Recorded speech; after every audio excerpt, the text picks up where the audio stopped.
Good evening and welcome to our Cloverdale City Council meeting. Today is the 24th of February. It is 6:03 p.m. and I will call our meeting to order. Councilmember Bagby, would you like to lead us in the Pledge of Allegiance today? Certainly. I pledge allegiance to the flag of the United States of America, and to the republic for which it stands, one nation, under God, indivisible, with liberty and justice for all. Thank you very much, Councilmember Bagby. I do appreciate it. Irene, if you'd be so kind, a roll call vote, please. Almost said vote. We're not voting yet. Councilmember Bagby. Councilmember Lamb. Here. Councilmember Walter.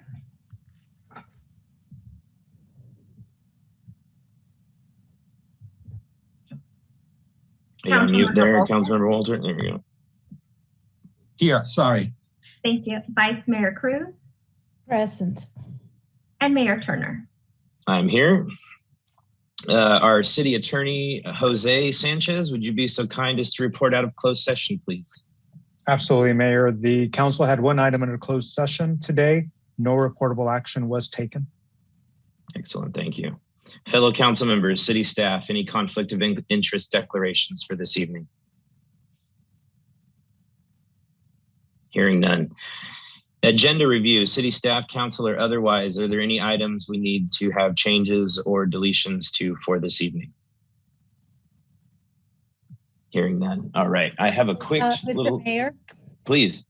We need to make some changes to the letter regarding CRVs. Oh, excellent. Absolutely. Yeah, we will make sure to cover that when we get to, I believe it is at the city manager and legislative reports. And David, if you could make a note to keep me honest on that one, and we'll ensure that there's time for conversation and potential feedback to that letter. You got it, Mayor. Thank you. Thank you, Vice Mayor Cruz. I appreciate it.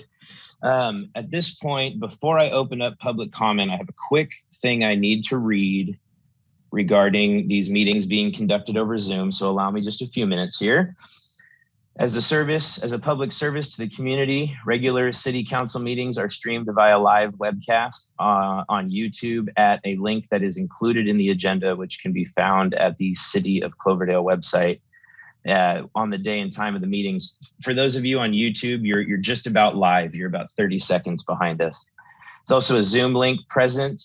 The reason that we are conducting meetings over Zoom is in response to the COVID-19 pandemic, and we are following the provisions of the Governor's Executive Order N-29-20. If you need to come off mute or raise your hand, please let Irene know by either raising your hand function on the app or dialing *9 on your phone. This will allow us to know that you would like to offer some level of comment during a public comment period, either for the general meeting, which will take place shortly, or as the public is invited to weigh in on any particular issue as the agenda progresses. So with that being said, welcome everybody, and we will move into public comment.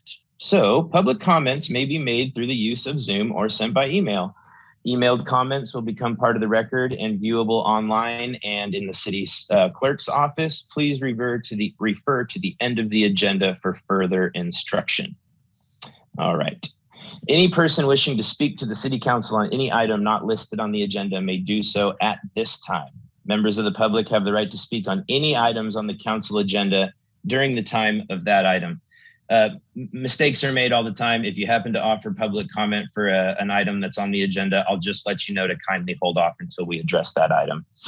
Members, pursuant to the Brown Act, the city council is not allowed to consider issues or take action on any item not listed on the agenda, but it's a fantastic avenue to ensure that your voice is heard.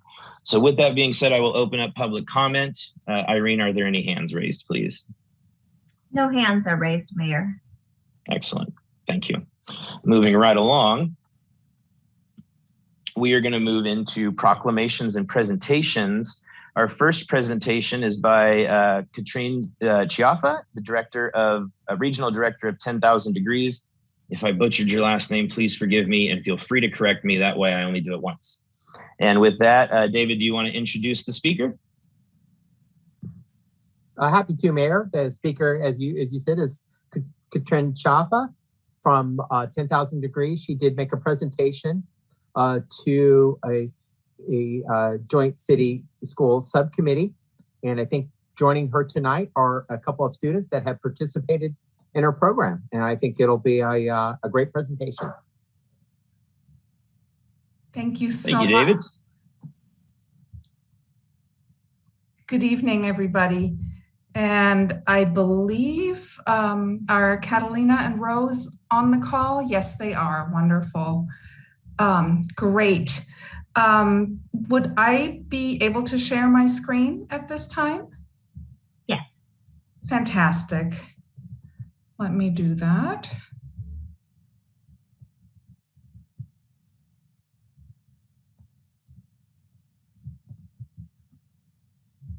Okay, hang on just 1 second.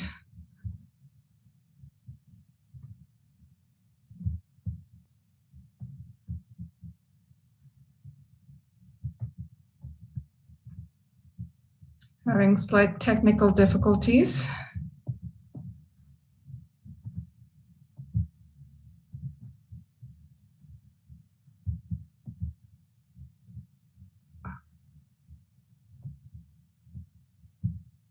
Oh, sorry.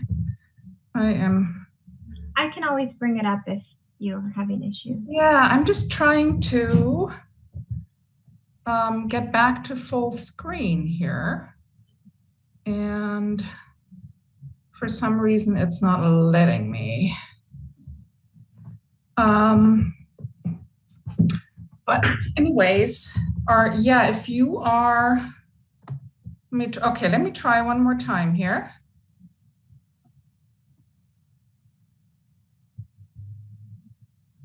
I think we are there, amazingly. Are you able to see? Sorry. Yes, we can see your screen. Fantastic. Okay, here we go. Sorry for that. All right, well, thank you so much for having us today. My name is Katrin Ciaffa. I'm the Regional Director for Sonoma and Napa County for 10,000 Degrees.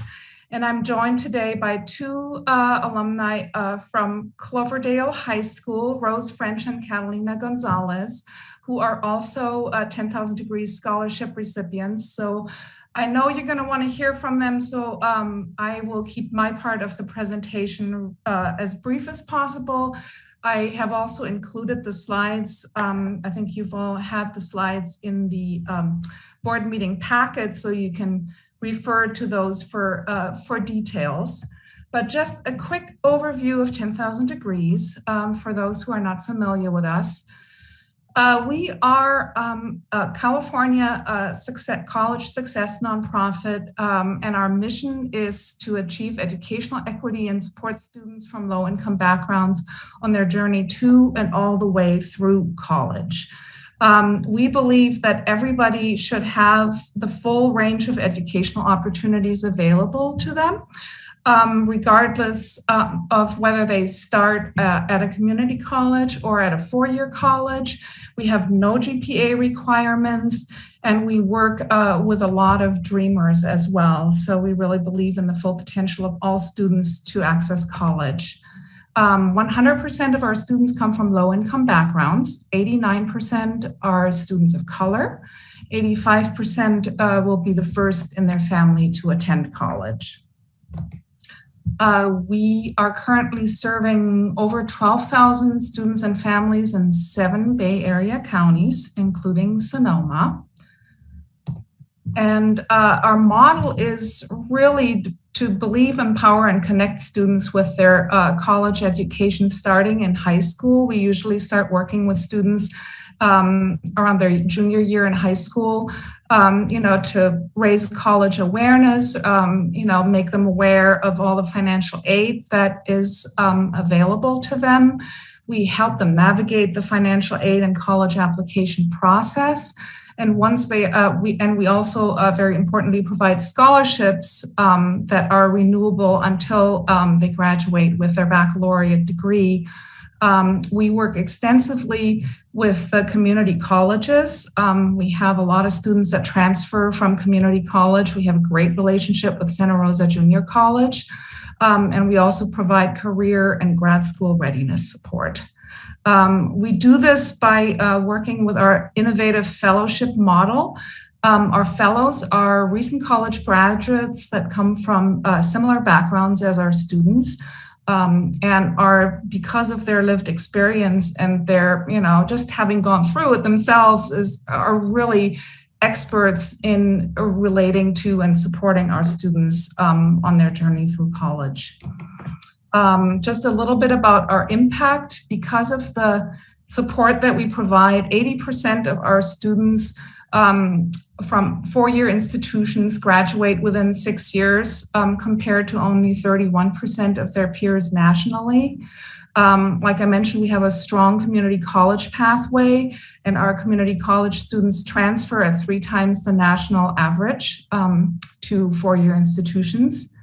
And last but not least, because our fellows really make sure that the students access all the free financial aid that's available to them, our students generally graduate college with 88% less student loan debt than their peers.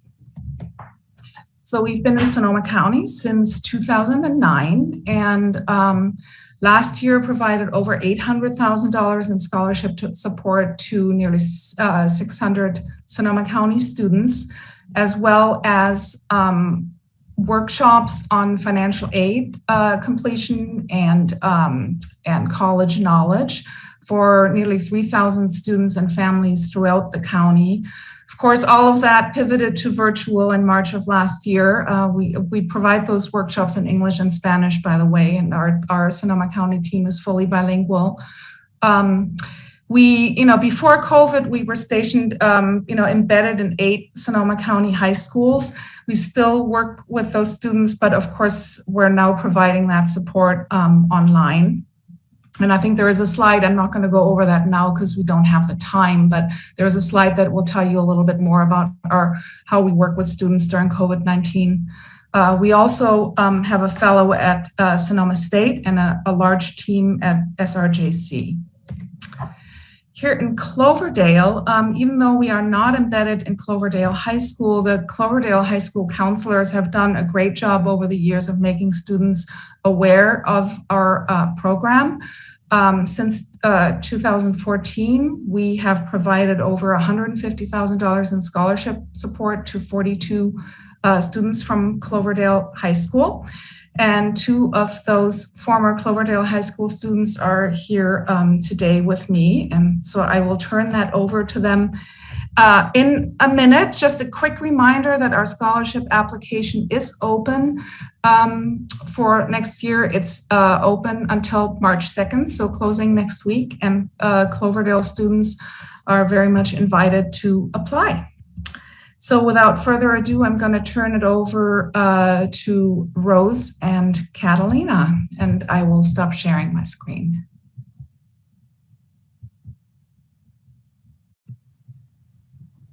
Okay, I guess I'll start. So thank you, Katrin. So I'm currently a senior accounting major at the University of San Francisco. But when I was a senior at Cloverdale High School, I was actually the student city council liaison. So I see some familiar faces here, and I see that there's the student city council liaison here as well. So it's nice that, you guys are still keeping this up even with Zoom. And this position, the student city council liaison position, as well as the scholarship, were both brought to me by the counselor at the time for the high school. So it's really nice that even in a very small school, the counselor was very interactive and gave us a lot of opportunities in order to grow our network. And in May, I'll be finishing my undergrad degree, and I'll be finishing with accounting. And in September, I'll start at PricewaterhouseCoopers full-time as a tax associate. Hopefully in the summertime, I'll be able to study for the CPA exams and pass most of them, but we'll have to see about that. But yeah, for these past 4 years, 10,000 Degrees has provided me with financial support every single year, as well as networking support and connecting me with my peers. The first time I actually interned with Price Waterhouse, I was connected with another 10,000 degree scholar, and we were able to bond and become more comfortable and become friends based on that common ground of both being scholars. And we're able to talk to each other and ask each other questions if we were ever having technical difficulties. So along with the financial support, 10,000 degrees has also provided me with networking opportunities and connecting to peers as well. So that's kind of my background with 10,000 degrees. And Catalina? Oh, I'm so sorry. My camera is off, so I was having some technical difficulties with some Wi-Fi, and so I'm just using my phone. So I hope that it's okay that I'm just talking about my experience. I am Catalina Gonzalez. I am a Santa Rosa JC alumni and Sonoma State alumni. I attended Santa Rosa Junior College from 2016 to 2018. That's where I got my associate's for transfer in psychology. I transferred to Sonoma State in 2019, graduated this December. So that's very exciting. I obtained my bachelor's in psychology. I do plan on getting my master's, but with COVID right now, it's something that's going to be put on hold. I'm more of a visual learner. But remote online learning is not the best for me. So that's going to be something that a research project with a great team and great mentor at Sonoma State. If I'm being completely honest, I don't remember exactly how I found 10,000 degrees, but I do know that I'm very, very thankful to have found them when I did, because they were very essential in my academic journey. I think I either found the scholarship on College Board at the time when I was in high school, and I think that I also got the opportunity because it was announced at to the students in Cloverdale High School. I'm not sure if they still do where they post the scholarships on a bulletin, but I feel like that's the way that I found it. 10,000 degrees has not only helped me financially, but with resources as well. I had a great experience with the Santa Rosa JC 10,000 degrees faculty. Haley, actually one of the 10,000 degrees faculty, helped me out so much.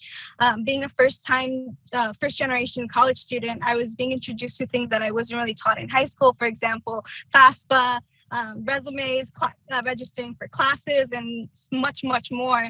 Not only that, but I made friends with a lot of people who were in the program as well. I attended some local events and fun activities with 10,000 degree. And even now as an alumni, I'm still getting help from them. I get constant emails from great opportunities and useful resources. So I feel like even just being a recipient is such an honor. And I feel like they help out so many different people that need the help.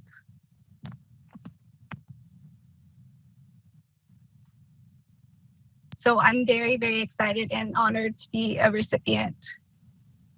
And I hope that a lot of people do continue reaching out to this scholarship, because like I said, it was very essential to my academic journey. And I feel like a lot of recipients feel the same way.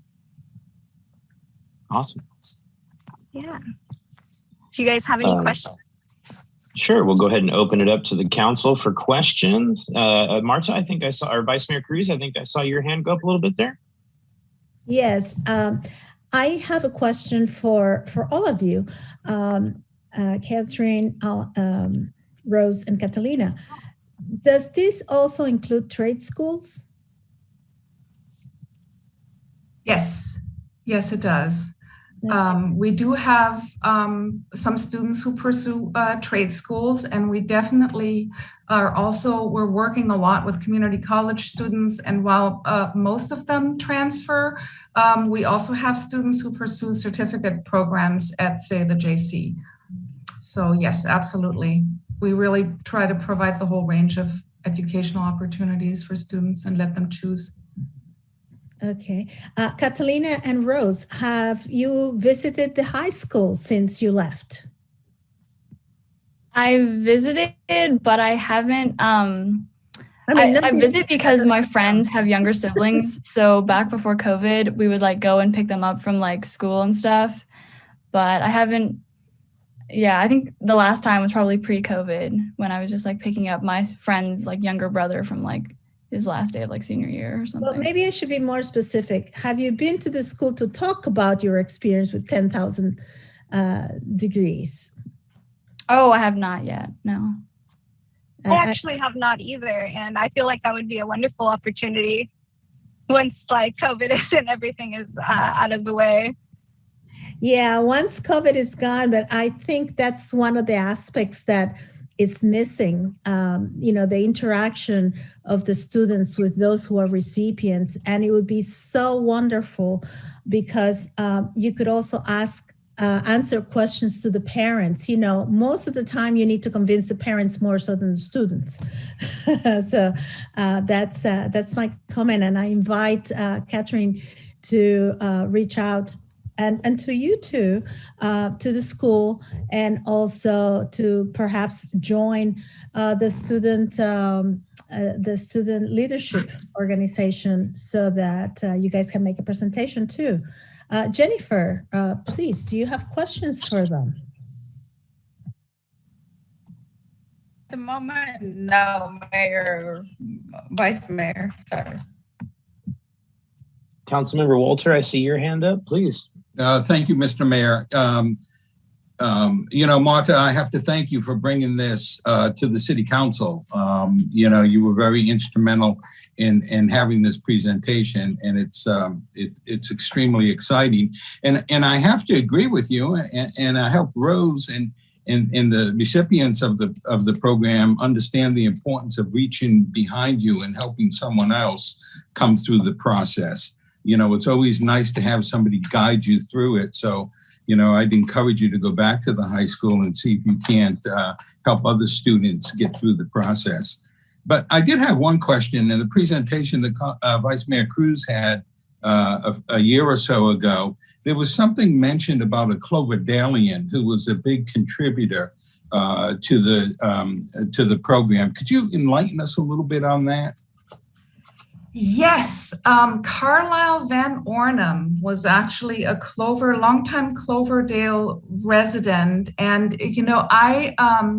I had to look this up because I know we have a scholarship that is specifically dedicated to students from Cloverdale, and it's the Carlisle Van Ornum Scholarship Fund. And I asked our scholarship coordinator if they knew who Carlisle Van Ornum was, and they didn't. And so I did some research and I found an article in the Cloverdale Reveal from, I forgot what year, but Mr. Ornum passed away. He was an ornithologist, believe it or not, who I think worked for the National Park Service for many years and then retired in Cloverdale and really felt passionate about sending students to college. And especially, it was interesting that you were asking about trade school earlier, but because he wanted to make sure that students also had the opportunity to learn a trade.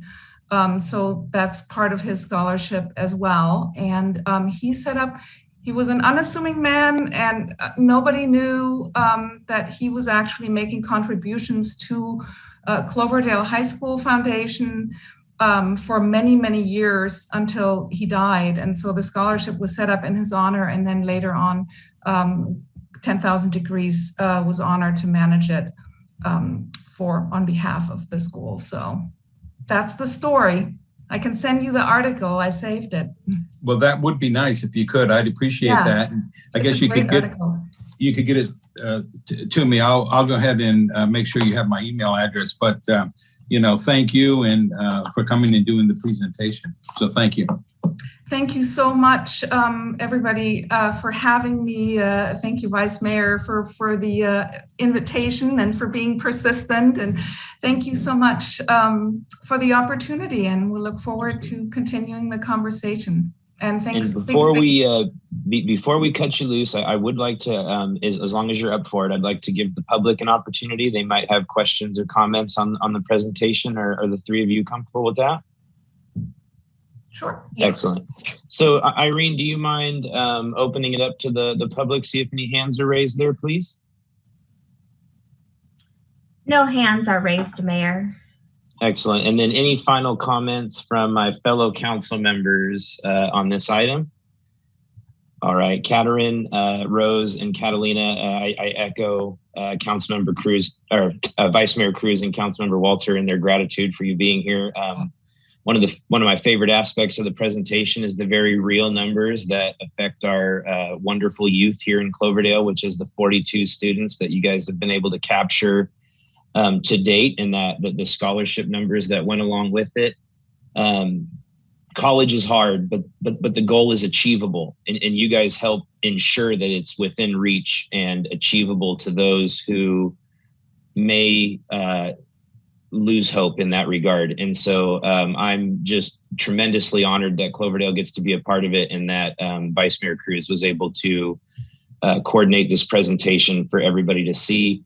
Your slides will be committed to the minutes, and I encourage anybody who's watching to review that when you can, and just take in a wonderful program that affects the youth in real time. And thanks again, you guys. Really appreciate you being here. Thank you. Mr. Mayor, Vice Mayor, please. Absolutely. Yep. I just want to say to Rose and to Catalina, we're very proud of you. We encourage you to continue to follow your dreams. And if you would like to go into grad school after you save a little bit of money, please go ahead and do so. We need all these role models in Cloverdale. Okay? So come back and we'll applaud you always. Thank you. Absolutely. Thank you so much for letting us share. It means a lot. All right, thank you again. So we're going to move on to our next presentation, and in the interim, I'm going to profusely apologize to our student liaison Jennifer, who is here with us today. Thank you for joining us. I didn't get a chance to ensure I welcomed you at the onset of the meeting. We always appreciate you being here. And next, we have a presentation by Zero Waste Sonoma on Senate Bill 1383. Vice Mayor Cruz, you want to give David a break on this one and introduce this presentation? Sure. We have with us today Leslie Lukacs from Zero Waste Sonoma. And I think we also have, is it Sharon from, Kara Morgan from Cal Recycle. They are going to be touching upon three different things with our public. One is going to be, of course, our recycling efforts in Cloverdale, and a new law 1383 that Leslie Lukacs in Zero Waste Sonoma is ensuring that there's compliance in the county. They are our resource to comply with all that Cal Recycle and the state requires for us to do.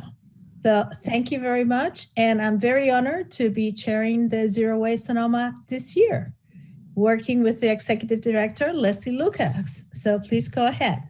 Great. Thank you very much, Vice Mayor Cruz. And thank you. Good evening to Mayor and all the council members. I'm going to pull up my screen real fast to put up my presentation.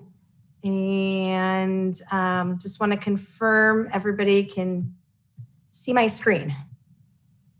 Okay, perfect.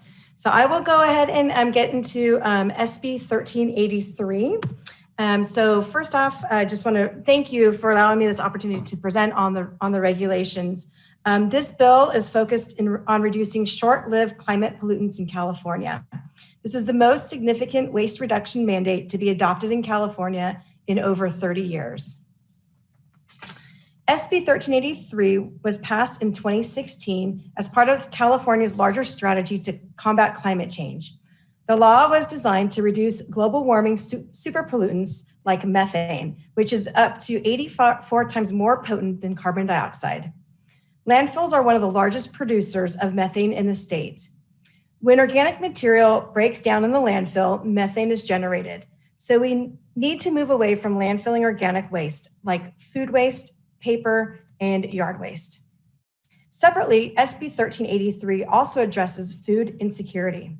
Food waste alone is the largest waste stream in California, roughly 18% of our disposal. And this is when 1 in 5 children go hungry every night in California. So SB 1383 is the statewide target that requires California to reduce organic waste disposal by 75% by the year 2025 and increase edible food recovery by 20% by 2025 compared to our disposal rates of the year 2014. While the regulations take effect January 1st, 2022, jurisdictions have to plan now so they are ready to be in compliance by that date. Next, I'll just share a brief overview of where we are today and how we got there. So in September of 2016, SB 1383 was adopted at the state. And at that point, it went through a 2-year rulemaking process that was led by CalRecycle and Kara Morgan's team. In January 1st, the state was supposed to have a 50% reduction of organic waste disposal as compared to our 2014 numbers. And late 2020, the regulations were finally adopted at the state and passed on to us jurisdictions in the agency. January 1st, 2022, the regulations take effect and enforcement begins. And then on January 1st, 2024, the regulations require local governments to enforce the regulations. And then by January 1st, 2025, we should have that 75% reduction of organic disposal, as well as the 20% increase of edible food waste recovered. Next, I want to provide a brief overview of the program requirements that Cloverdale will be required to adequately staff and resource. Zero Waste Sonoma will support Cloverdale with these requirements. We will cover briefly some of these requirements in the next 2 slides. So first is jurisdictions will be required to provide organic waste collection services to all residents and businesses. There will be an amendment to Cloverdale's agreement with Recology for SB 1383 compliance measures.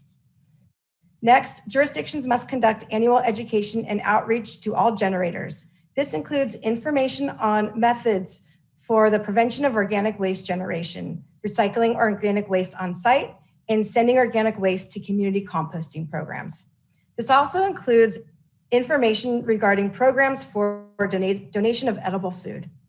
Next, jurisdictions must plan for the adequate capacity for recycling organic waste and for edible food recovery.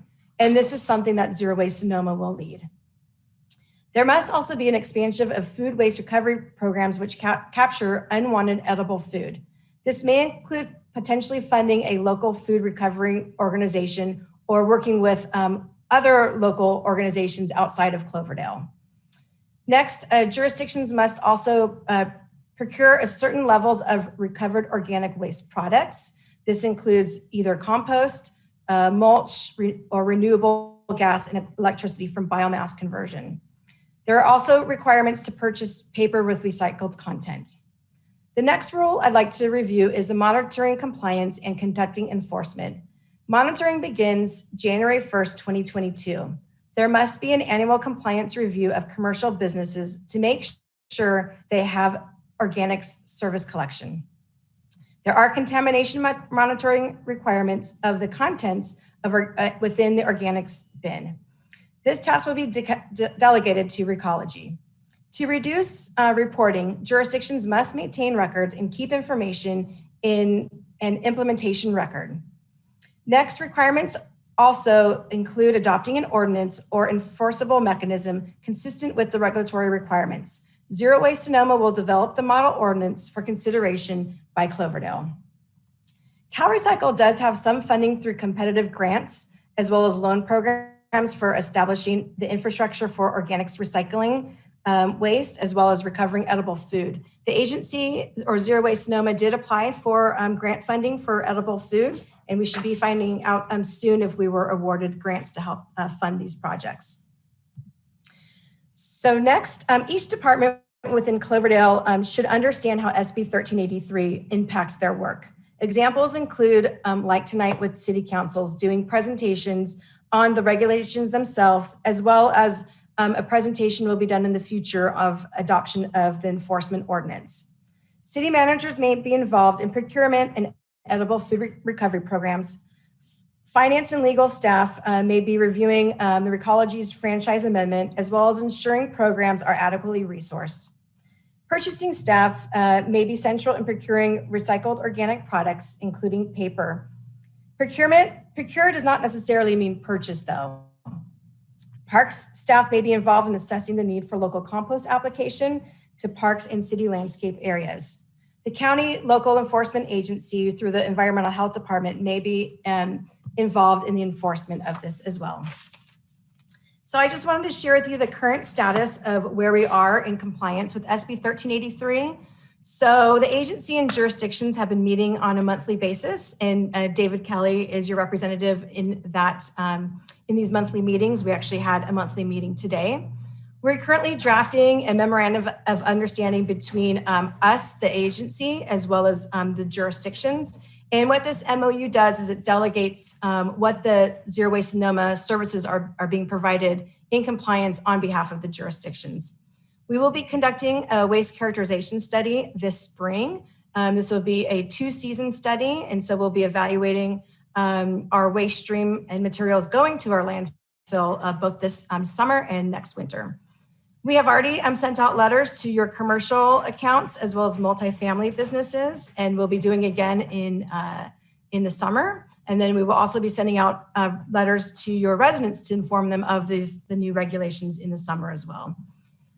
I mentioned about procurement. So Cloverdale will need to procure about 692 tons of compost or mulch per year. And then, as mentioned, we did apply for that food recovery grant. So what we're looking at for this next year, here on out, right now, we, as mentioned, sent the letters out to the commercial and multifamily accounts.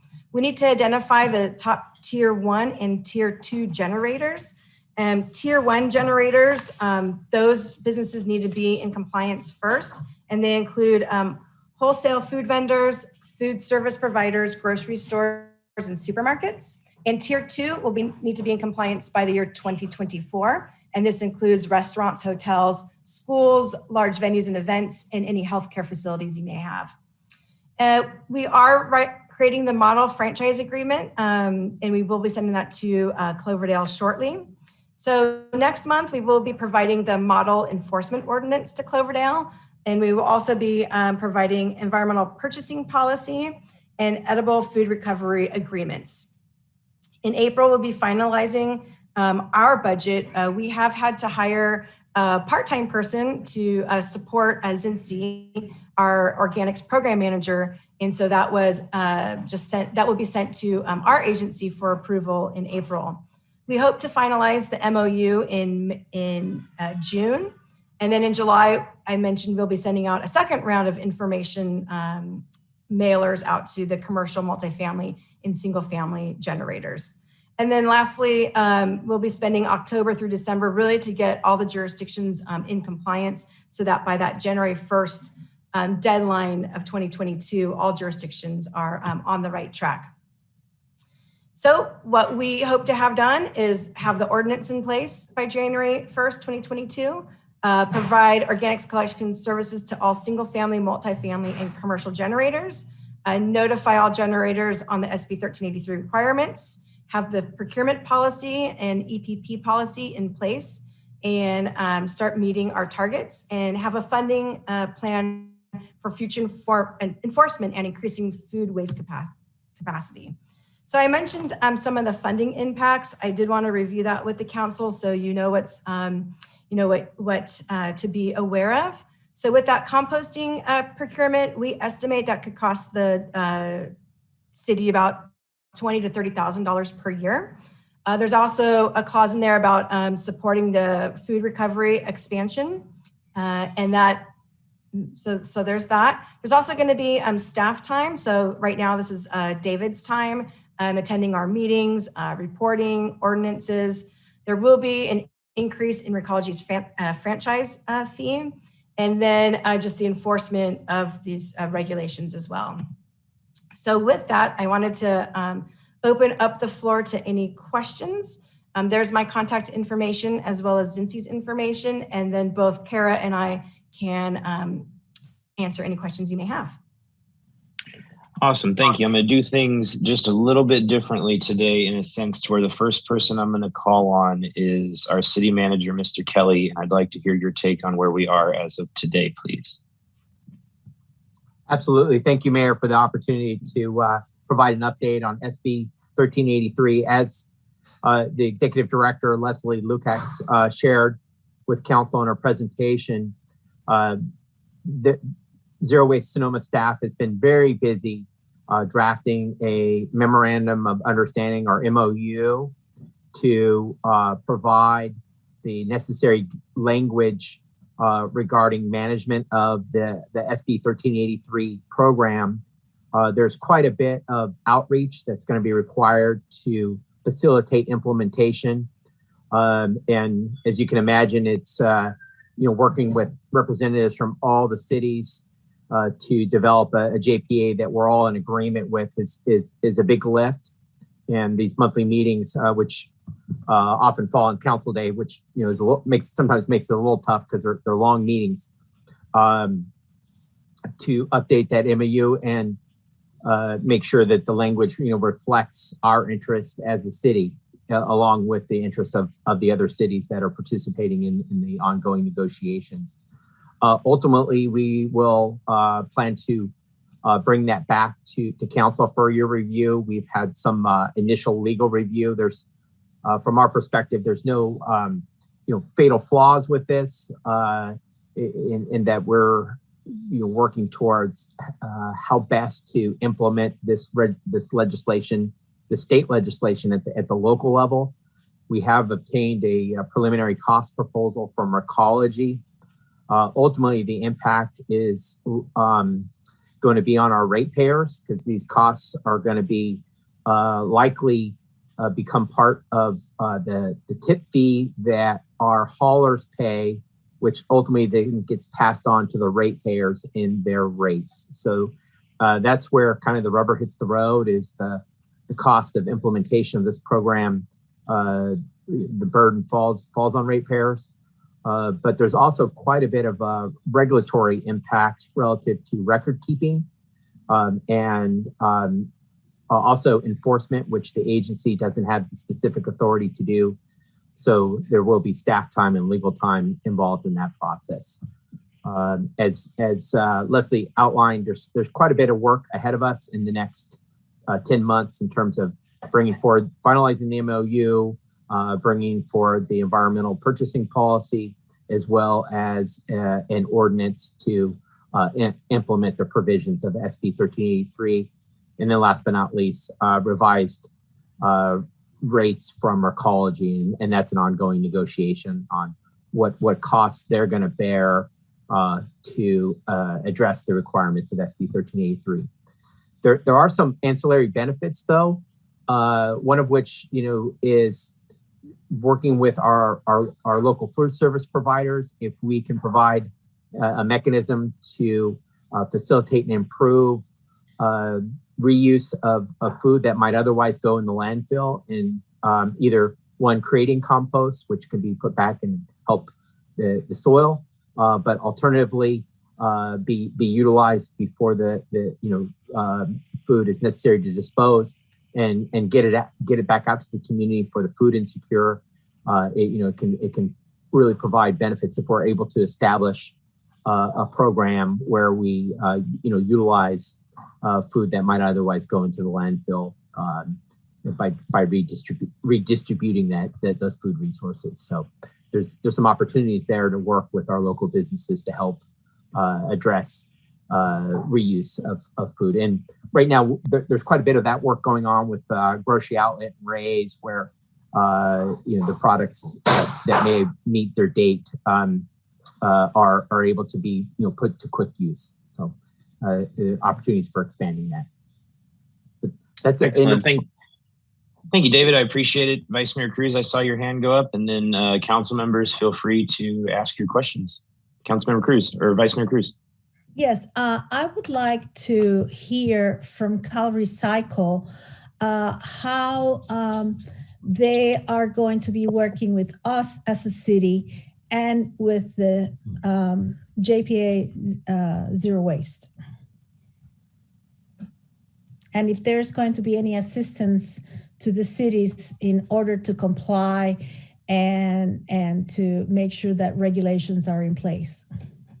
Thank you so much, Vice Mayor, and thank you all for having me. I appreciate that question. CalRecycle is truly, this is what we consider the biggest change in waste management in 30 years. So it is a significant change. I think to David's point about recovering edible food, the tremendous benefits, societal benefits are quite huge. Beyond the fact of dealing with short-lived climate pollutants and addressing climate change is critical to dealing with that now.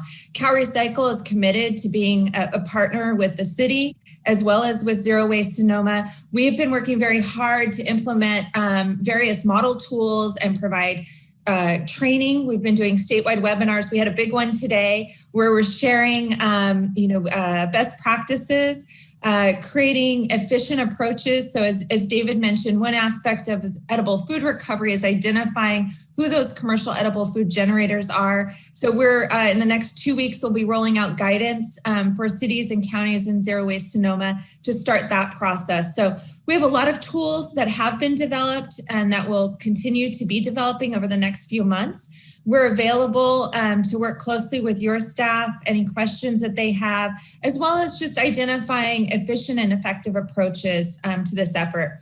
Our team's been working closely with Leslie and her team and helping them to just kind of go at this as efficient as possible, trying not to reinvent the wheel, utilizing what's working well in other cities, small cities and large cities, and trying to match that up as best we can. Additionally, CalRecycle has embarked on a statewide education campaign. We're just beginning that effort. In the fall, we will be rolling out with many new tools and training for local jurisdictions, as well as statewide messaging. I think that, businesses have been participating in the organics program for a couple years now, or larger businesses. But for residents, dealing with food waste can kind of have, I hate to say it, but can kind of have a yuck factor for some. And so I think, as we begin the education process statewide, I think really reaching out to communities and understanding the benefits and the importance to all of us as Californians to contribute to this effort. I think that's going to be tremendous help to the city. So I hope that was helpful, Vice Mayor. I think it was David or Leslie also mentioned that we have been continuing to implement our grant programs to provide support, in particular to help build the food rescue infrastructure in California. This is a new space for many of us, and I think as we continue to build on edible food recovery, it's just going to continue to grow and become somewhat of the norm. I think that we'll reach a point where we no longer think of food as a waste, but as a true resource, and getting it to people in need, I think, is a critical priority. I have a follow-up question, if I may, Mr. Mayor. Yep, and then Melanie can go right after you. Yes, jurisdictions like ours that has a lot of open space, how do we fit in perhaps doing some of the creating our own mulch and creating our own composting? I mean, I know that would require some manpower, so we might not have the personnel to engage in that. However, how can this become part of the initiative that CalRecycle and Zero Waste is helping us put forth?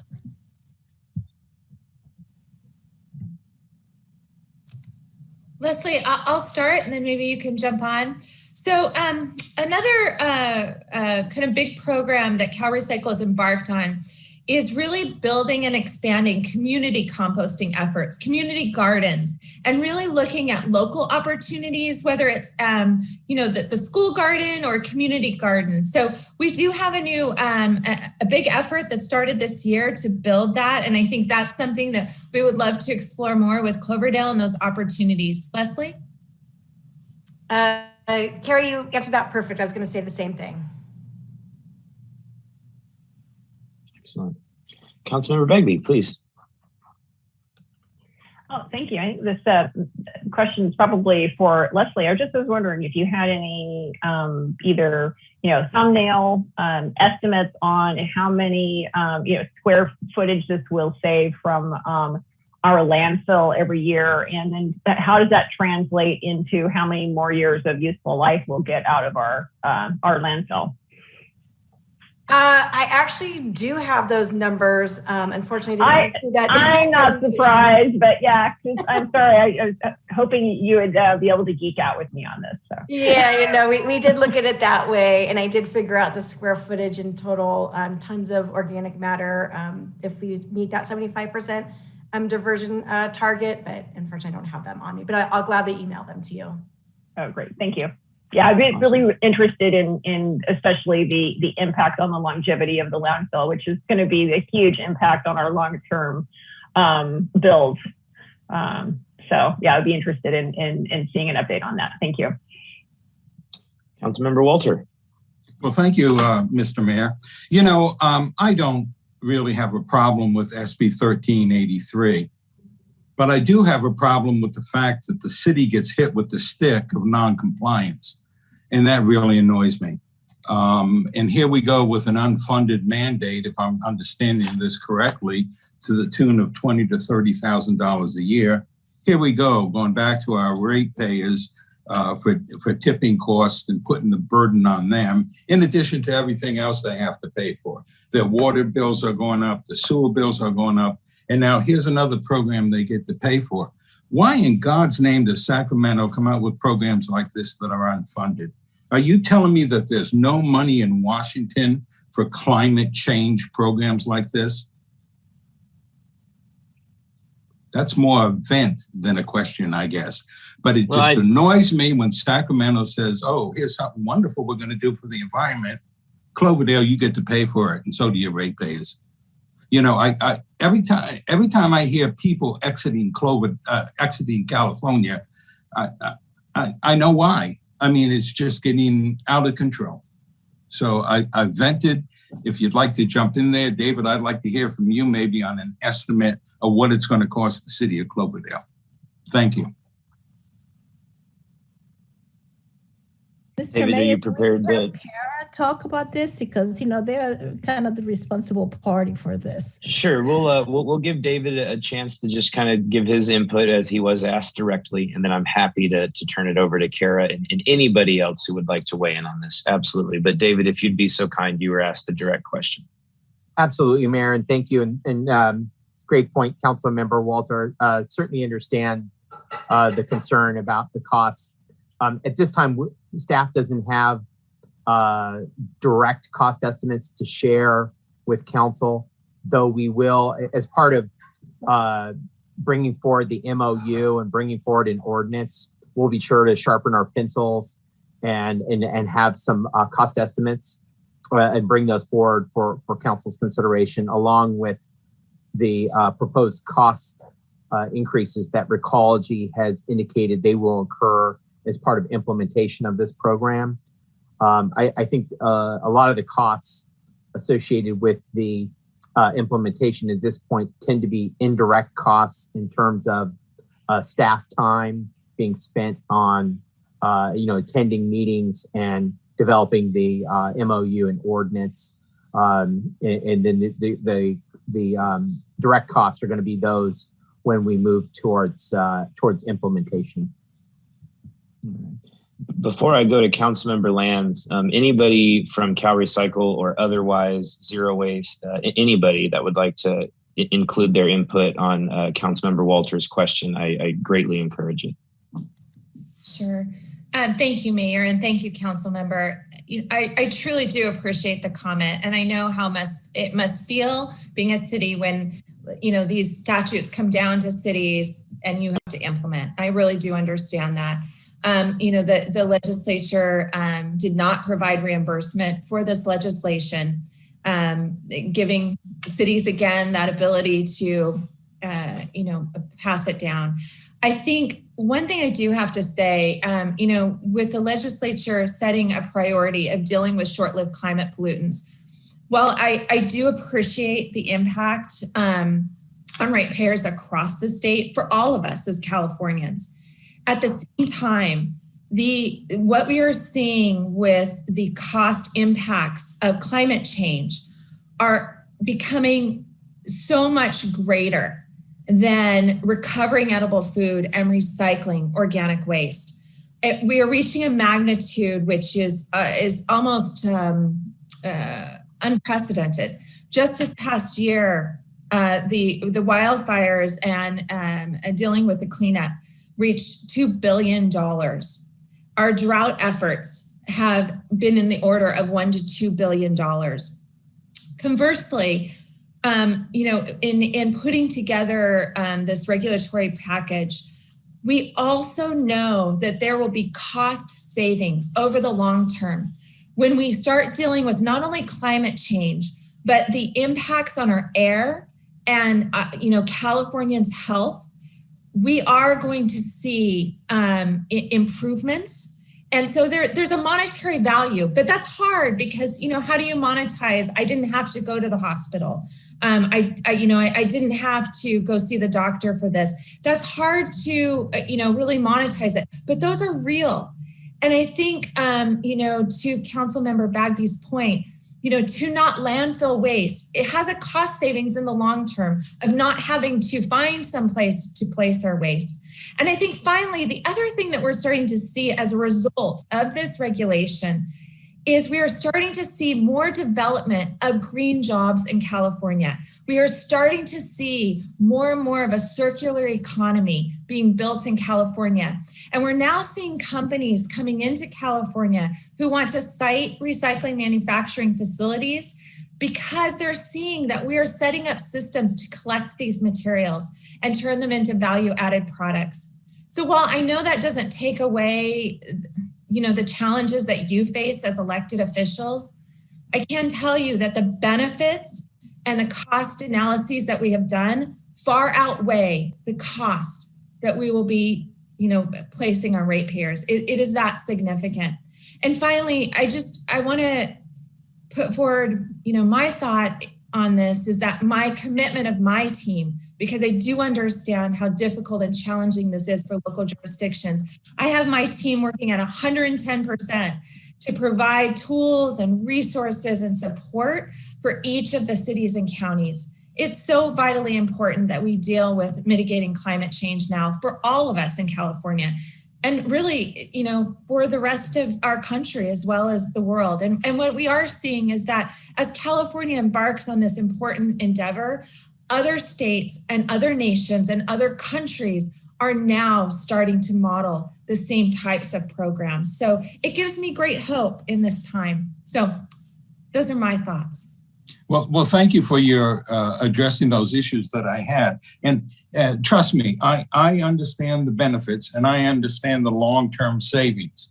What annoys me is unfunded mandates coming down, it's very inconsiderate. Everybody's hurting for money, but it's like Sacramento and the legislators there could care less.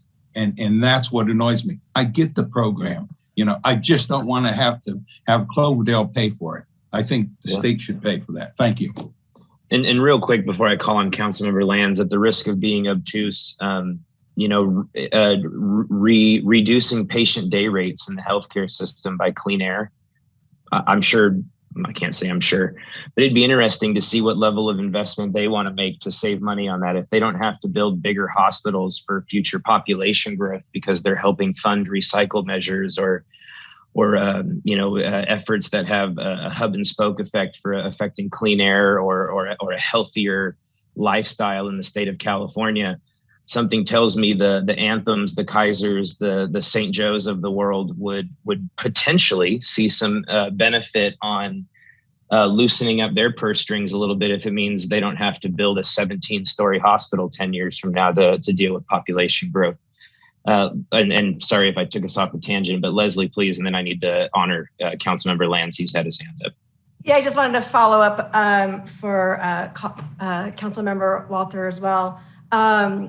There also is a cost savings to businesses with this. Right now, businesses do not pay for organics collection. So, and we know about 34% of our landfill is disposal of organic waste. So if the businesses can actually increase the amount of material going into their compost bin or their green bin, that's less they're actually paying for service on their waste bin. So, so we can work with businesses and help them actually save money through this. And then with David, and we could look at what those cost impacts are and then put it per person, per resident in the city of Cloverdale.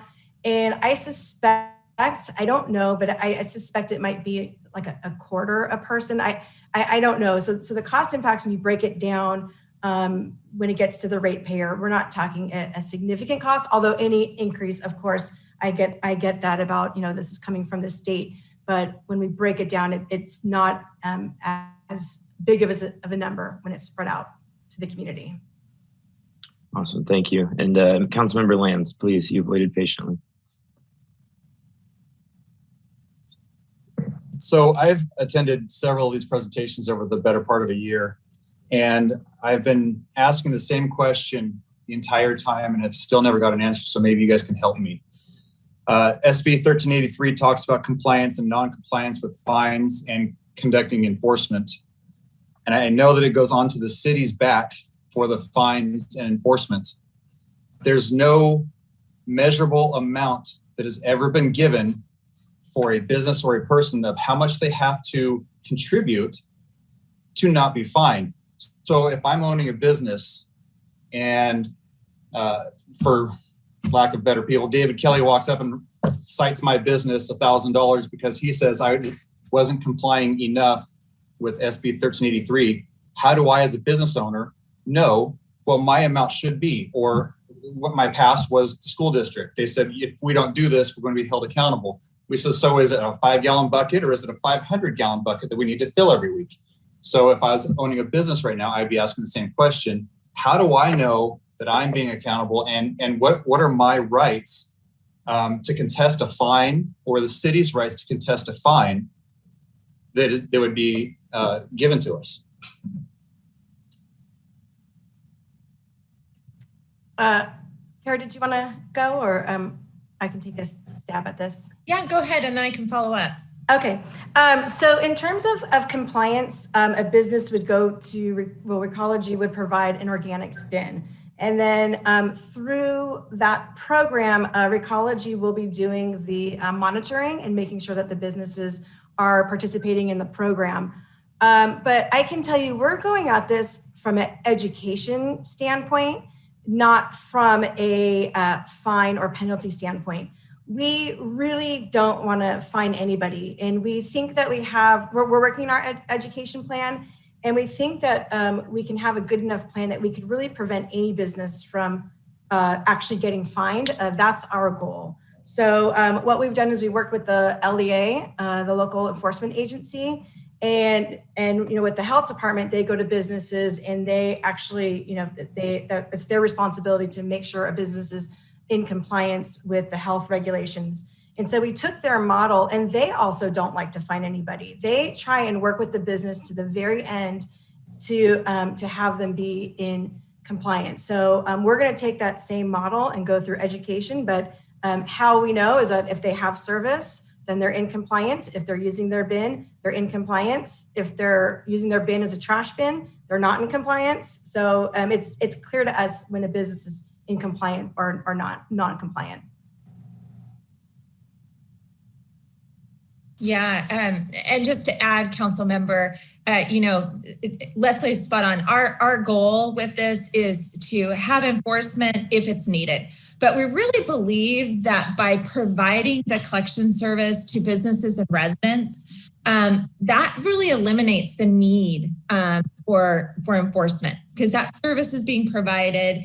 There's going to be, if it's not being used properly, that's where there's education to help them understand, what is the issue? Why are you not participating? When it comes to edible food recovery, same thing. It's really going to be about educating and providing that commercial business with the connection to the edible food recovery service and matching them up.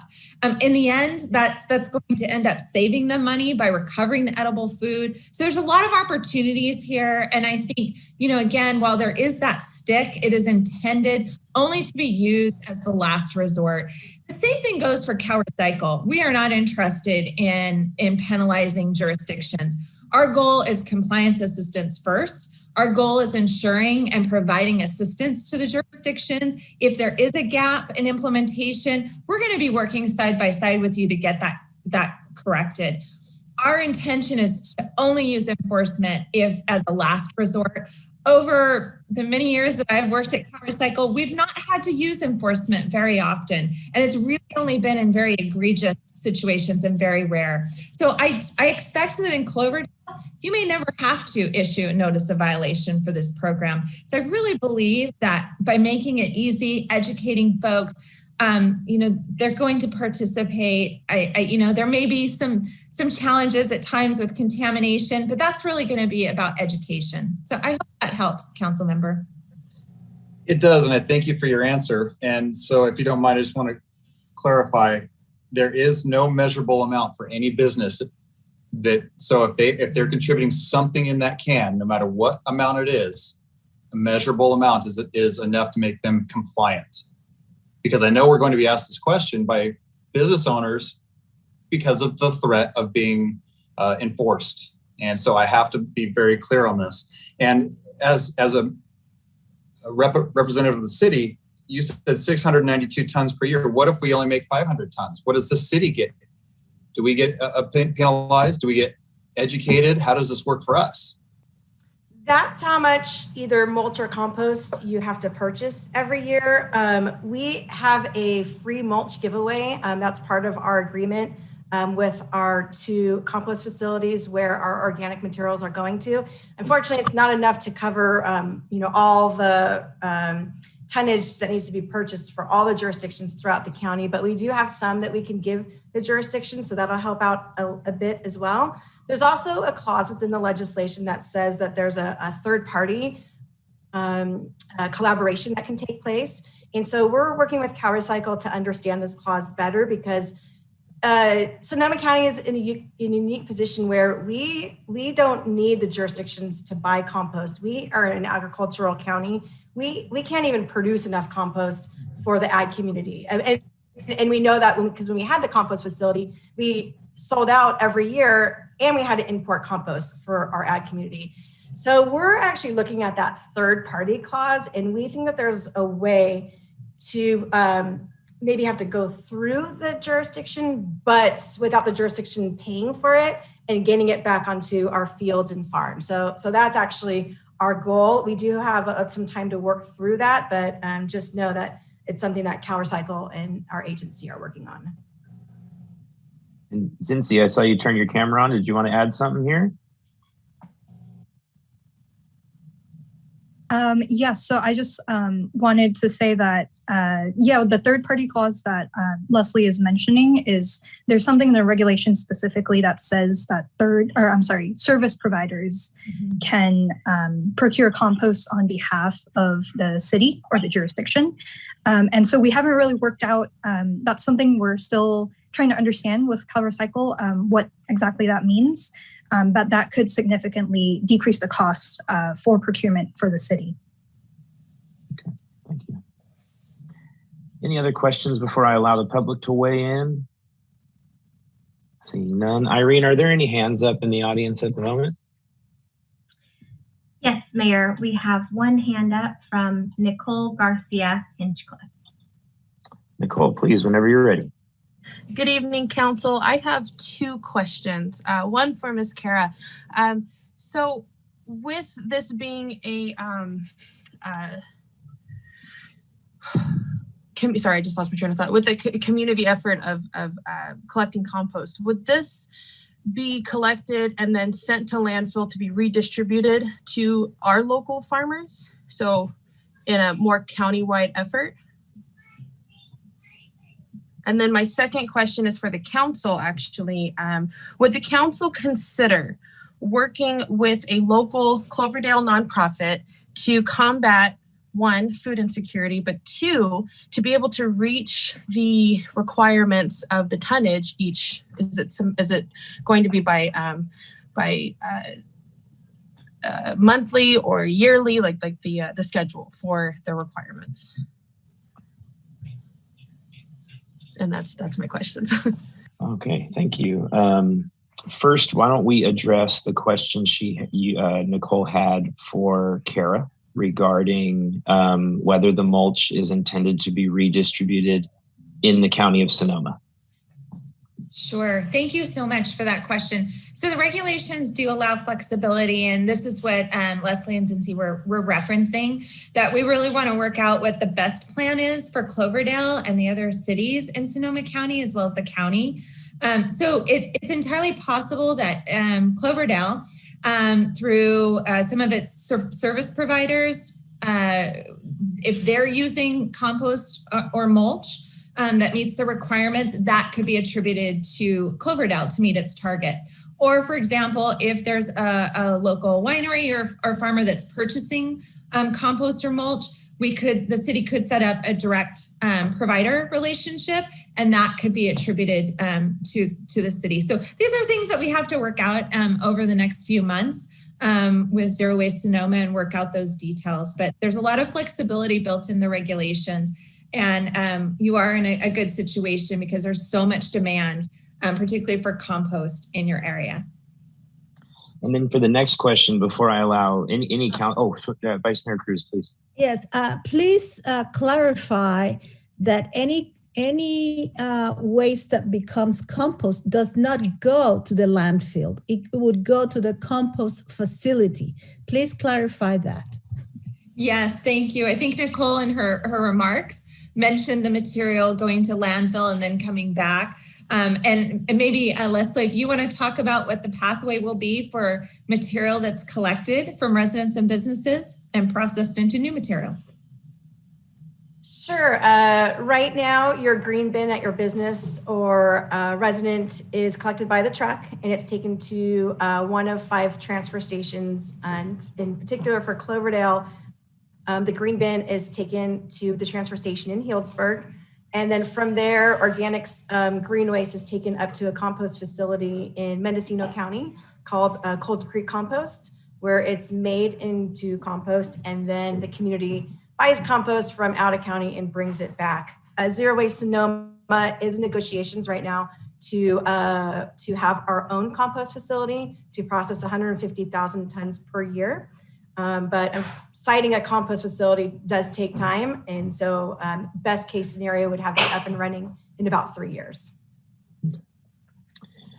And then the next question before the council kind of weighs in, David, do you mind sharing what the initial thoughts were for engaging service groups for the food recovery and how it may fit into food insecurity? Absolutely. I think this is an area where we want to coordinate directly with Zero Waste Sonoma on the outreach materials to engage businesses about how food can be recovered, what the protocols are, and developing that local redistribution system, some of which is already in place. Like I mentioned earlier, bread and milk and cheese is recovered from Ray's and grocery outlet, and there are other restaurants, for example, in Cloverdale, where we haven't quite developed a similar program.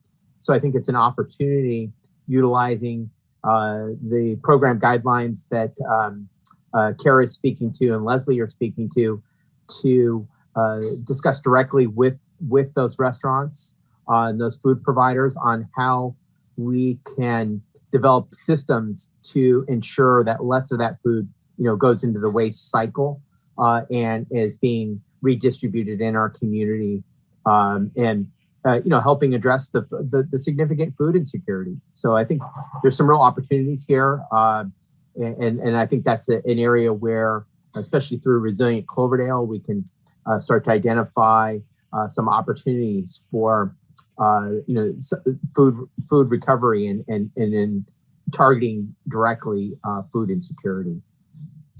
David, real quick, where do you see that it becomes policy decision that comes before the council for a majority vote? It will come before the council first and foremost with the MOU, the MOU between City of Cloverdale and Zero Waste, which will be part of a JPA it's part of our JPA with all of our other jurisdictions within Sonoma County, but also within the ordinance.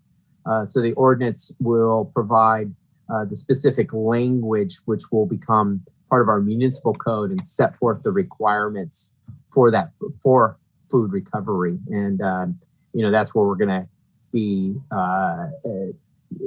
tasked with developing tools to help implement the requirements of the ordinance. And I think that's where we want to engage with our restaurants and our grocery stores and food providers to develop those programs that are going to help actually facilitate success relative to the ordinance or municipal code requirements that council will consider. Excellent. Are there any other council members that would wish to share their thoughts on Nicole's question? Vice Mayor Cruz, I see your hand up. Yeah, both council member Lance and I have hands up. Oh, good. Sorry, I didn't scroll that far yet. Todd, you'll be next, I promise. I know that there are many details to be worked out yet for when this MOU happens, because we have to comply with the health department. We also have to make sure that there liability protection for restaurants and that there's appropriate training for anybody engaged in this effort. Also, some of the 1383 addresses large numbers of restaurants serving large number of people or having a big dollar amount of yearly income. And this is one of the things that I brought about at the board, because Cloverdale doesn't fall within some of the descriptions of 1383. So my questions to Kara is this going to be somewhat tailored to some jurisdictions that don't meet the big standards that the law refers to in its original format? Vice Mayor, if I don't completely understand your question, please correct me. So to your point, the commercial edible food generators have certain defined categories. So a small community like Cloverdale, you may have very few generators that fit the category. So one of your generators will be your schools, for example. If any of your schools have an on-site food facility, they will be what's called a tier 2 commercial edible food generator and will need to recover edible food. They have to start doing that a couple years from now. So there's time for them to build up their program, for Zero Waste Sonoma to provide technical assistance and help the schools with that.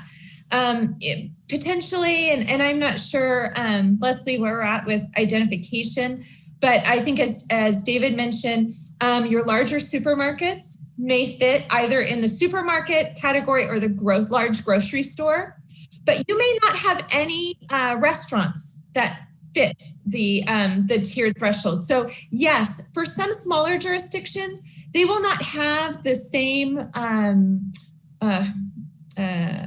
activities that larger jurisdictions will have, because we set up the regulations to have some tiering such that smaller jurisdictions have maybe less requirements than larger jurisdictions, just because of their sheer size and the size of businesses, et cetera. Did that help answer your question, Vice Mayor? I want to make sure I got it. Oh, you got it. And, because we didn't see all the numbers and all the things that we had seen originally. And so when you get to look into this 1383 written statement, the long version of it, you will say, oh, but that doesn't look like Cloverdale at all. So I just want to make sure that people understand that not all of 1383 is applicable to Cloverdale. Excellent, thank you. Irene, are there any other hands raised for public comment at this time? Let's see, I did see a hand from Mr. Bob Cox. Mr. Cox. Still have a comment? Good evening. It's been a while since I was talking trash, but it's been I'm glad to be part of it again tonight. Is there any way that the Redwood Empire Food Bank can participate in this program in a positive or even in a negative fashion? Thank you, Mr. Cox. Why don't you go ahead, since I know you're working with them? Are you talking to me, Leslie? Okay, yeah, so I'll just go ahead and answer that question. So the Redwood Empire Food Bank is definitely one of the larger organizations working in the food recovery sector in Sonoma County. And, at this time, the main problem they have is because they are a nonprofit, they are working on very minimal budgets, and also they're understaffed. So that's part of the reason I think with 1383 that's good for food recovery is that jurisdictions are required to help to expand food recovery capacity, and so essentially help fund the food recovery organizations that are here locally. So yes, I mean, the Redwood Empire Food Bank will play a role in food recovery in Sonoma County. Excellent, thank you. Irene, any other hands raised? No other hands are raised, Mayor. All right, with that, I'll bring it back to council for any final comments. Zinzi, Kara, Leslie, thank you very much for being here and offering the presentation. Appreciate the very candid and transparent responses to our Q&A. I know not all the questions are easy to answer, and some could be even viewed as controversial, but I appreciate the straight shooting and letting us know how it's really going to go down to the best of your knowledge. David, any closing comments before we move on to a student liaison report, please? Yes, please, Mayor, if I can. My recommendation on this item and in general, all matters pertaining to waste, I would recommend that this be a standing item on the Finance, Admin, and Police Subcommittee. There may not be updates, every meeting, but there's a lot of work that's going to be developed over the coming months and be brought forward for further consideration by the City Council. And I think the subcommittee could be a good opportunity to continue to vet materials as they're developed prior to bringing them back to council. So that might be helpful in just providing early updates to the subcommittee, which then can be shared with council. Thank you. I'm a new chair to that meeting, so I'd like to defer to Councilmember Bagby, who's my co-chair on that subcommittee. Does that sound like a productive pathway forward to you as well? Yeah, I think that's a good place for it to live for now. We can just sort of monitor it, and then when we need to bring something to the full council's attention, we can send it up. Excellent. Thank you, Councilmember Bagby. David, consider your request granted. Let's go ahead and have it live there. Any closing comments before we thank them and allow them the rest of their evening? Hearing none. Again, thank you guys so much for being here with us today in Cloverdale and offering your presentation. We look forward to future collaboration and partnership. Thank you. All right, that's going to take us to our student liaison report. And then following the student liaison report, we are going to do a quick recess, about 7 minutes. So with that being said, we have Jennifer with us this evening, our student liaison. And at this point, I'd like to turn it over to you for your report. Thank you. Yes, I'm ready. I'm going to turn up my video because my Wi-Fi is a bit slow, so just in case. Okay, so with regards to all council members and others, in today's Wellness Wednesday, optional for students at Cloverdale High School, Flash Walsh gave us students a presentation about alcohol and drug substance usage and its defects. Moreover, sports are starting again, tennis, track, cross country, and others, which is exciting news because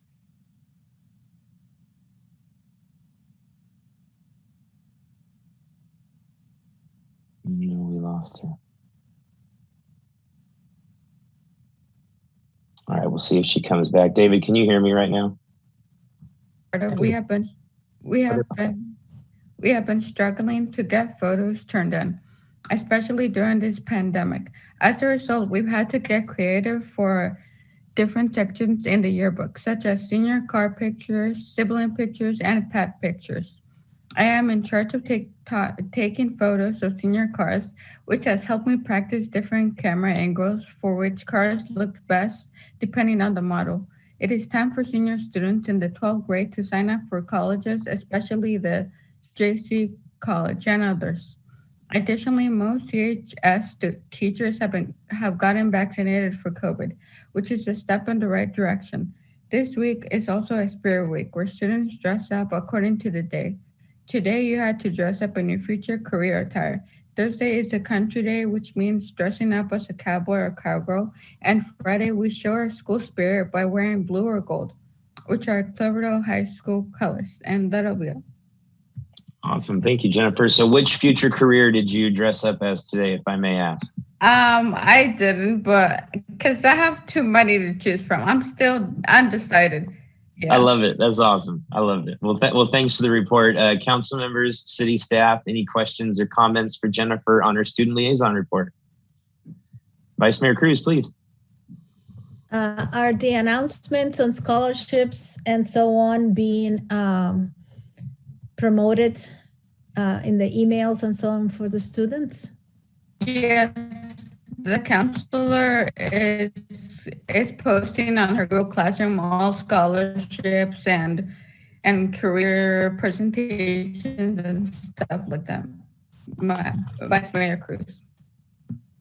Awesome. Well, I'm hoping that students really take that seriously and don't wait until the last minute. So it's for you and Summer to push the button there. Thank you. Yes, I'll tell Summer as well. Thank you, Vice Mayor Martha. Awesome. Thank you, Jennifer. We always appreciate your report and you being here with us tonight. I'm going to try and say these things a little bit earlier on in the meetings now and make it a habit. But if this meeting carries on too late into the evening and you have homework or other responsibilities that you need to take care of, thank you for offering your report and feel free to excuse yourself at a moment that you see fit. But we're happy to have you here for the rest of the evening. I just wanted to offer that flexibility. With that being said, I'm going to go ahead and put this meeting in a recess. We will return at 7:36. Thank you. I think that's about everybody. Excellent. All right, so we're going to reconvene the meeting. Thank you very much, everybody. Before we move on to the consent calendar, I'd like to offer Vice Mayor Cruz a quick moment to make an announcement regarding the Zero Waste event that happened on Saturday as it pertains to what may be forthcoming as well. So Vice Mayor Cruz, the floor is yours. Yes, I want to apologize in the name of Zero Waste Sonoma about the situation that took place on Saturday. All these efforts are a collaboration among different agencies. And one of the vendors that was supposed to be present on Saturday did not comply with the required presence. So after speaking with the executive director, she was able to coordinate with the different agencies to bring back mattress recycling on March 7th. That's a Sunday, and it will be from 9 to 5, and it will be at the train depot. 3 mattresses per household are allowed at no cost. So if you have 4, then give your neighbor another one to bring out. Clever thinking right there. I like that. Way to be clever. I like that. Mayor. He did an incredible job on Saturday. And due to some personal loss in the family, I couldn't tend to this on that Saturday. But I will be there on March 7th, believe me. We want to make sure that those mattresses get to the recycling place, even if we have to drag them. Okay? Right. So I really thank Leslie for moving on it right away that same Saturday and getting the results and the answers for all of us in Cloverdale. And I really appreciate the effort and the interest that the community has expressed. And we need to continue to be present during these programs, otherwise we'll lose them. So thank you very much. And March 7th. Excellent. Thank you, Vice Mayor Cruz. Mr. Mayor. That's right. That's right. So thank you again for that announcement, Vice Mayor Cruz, and acknowledgement for for some of the confusion our community experienced on Saturday, and I also want to acknowledge the hardship that was created. I saw stories come through about best laid plans, mattresses being taken from storage units, and ultimately being disappointed at the end game. And while many players were involved, this city council tries to keep in an idea that the buck stops here. And so efforts were made to reschedule them to come back out. And I will also continue my efforts to pick up mattresses for those who otherwise cannot get them to where they need to be. The overarching goal is to keep these mattresses out of Chris Brocate's area. We don't want them by waterways. We don't want them on the sides of roads. And that means all of us, can and should pivot when able to. So thanks again, Vice Mayor Cruz. With that, I'm going to bring us into our consent calendar. So all items under consent calendar will be considered together by one action of the council unless any council member or member of the public requests that an item be removed or considered separately. First, I will ask the council or city staff if there's an item that you'd like to see separated from the consent calendar. Irene, would you be so kind as to see if any hands go up in the lobby to see if there's any desire to remove an item to be considered separately? No hands are raised at this time. Thank you, Irene. With that, I will entertain a motion for our consent calendar. So moved. Moved by Councilmember Bagby. Second. Seconded by Councilmember Lands. Irene, if you'd be so kind.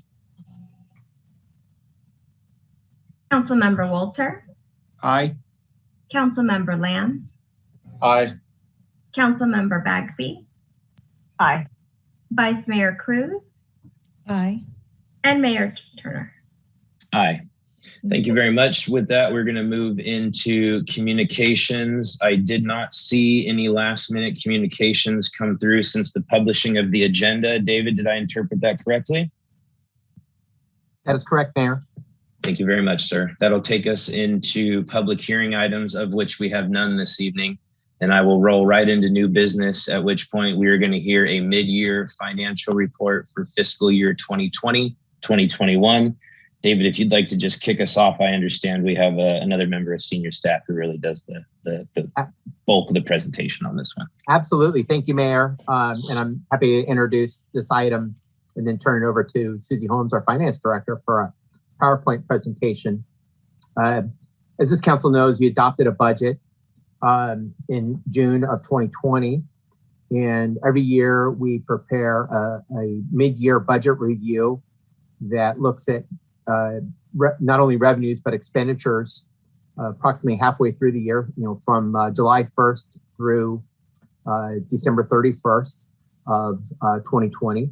And the report in your packet provides a very detailed update on the expenditures and revenues for your major funds, which include your general fund, as well as your business enterprises, both water and wastewater and airport, along with a host of other funds, including impact fees and special revenue accounts.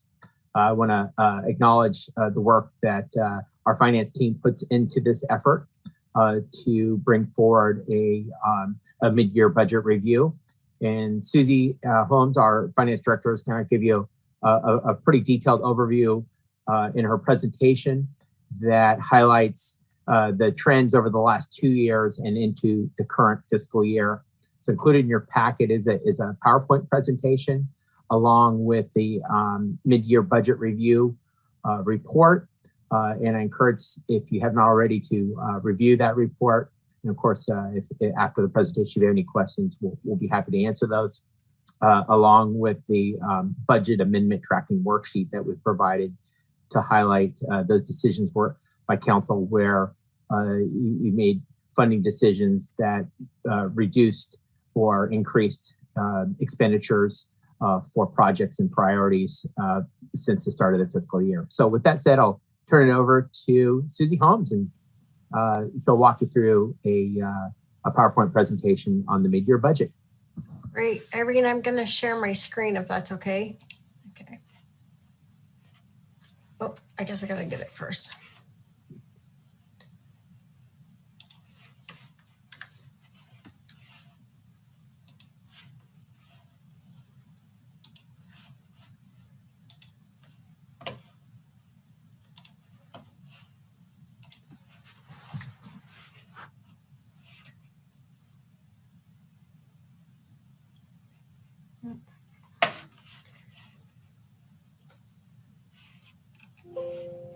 Sorry, give me 1 second.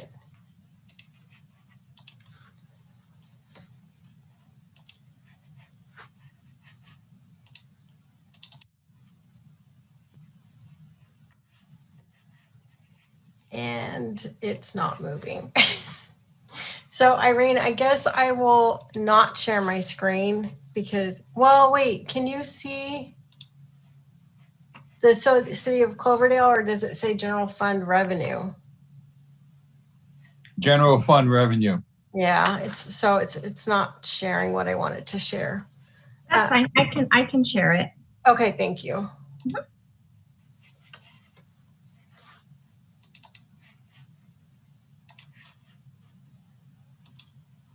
And I will try to find, okay.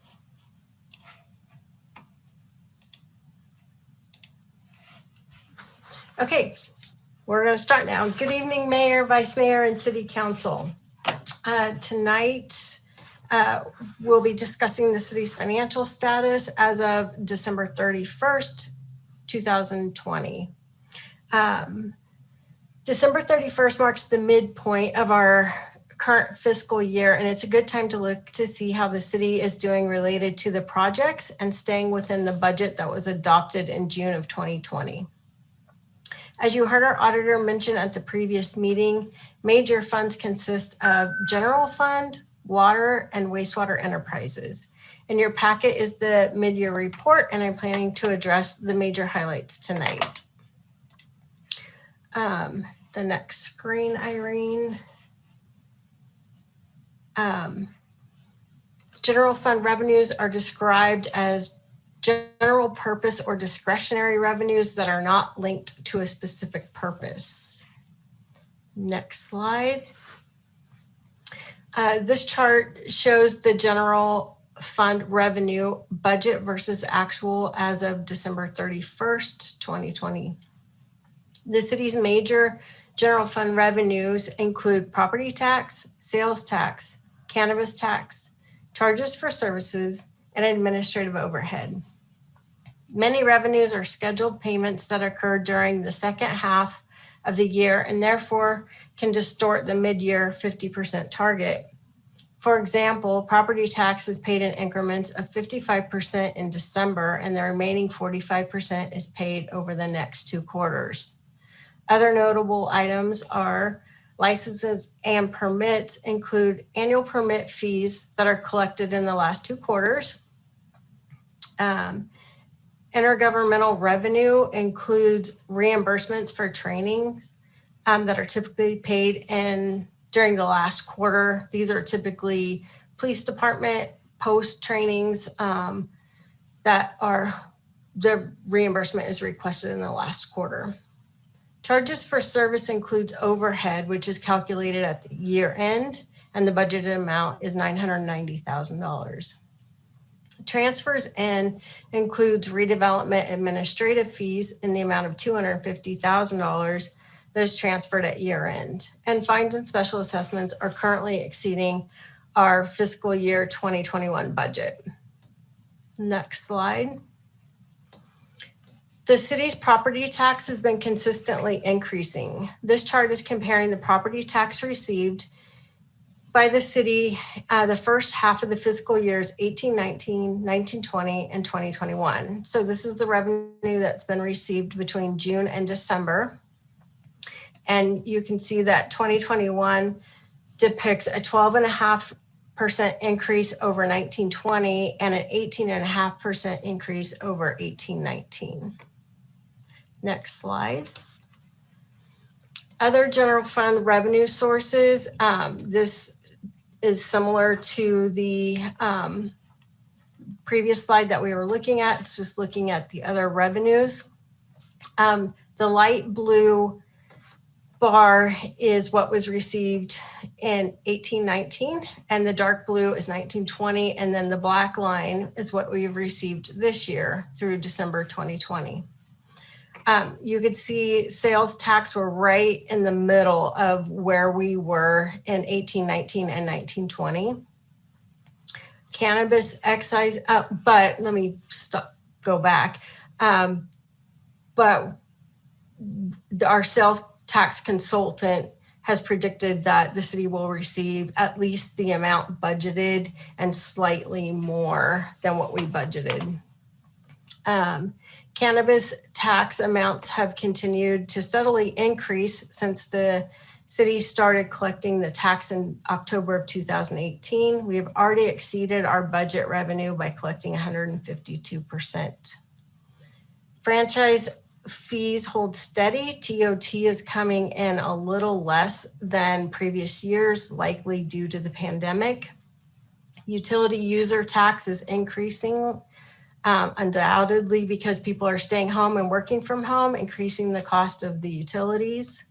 Business license appear to be on a slight decline, but it's a little too early to say. And licenses and permits remain consistent with fiscal year 1920. Next slide. General fund expenditures. Another reasonable indicator of the general fund trends is a snapshot of the year-to-date expenditures. Next slide. The general fund expenditures budget versus actual. This is showing the amount that's been received through December 31st and what we've budgeted.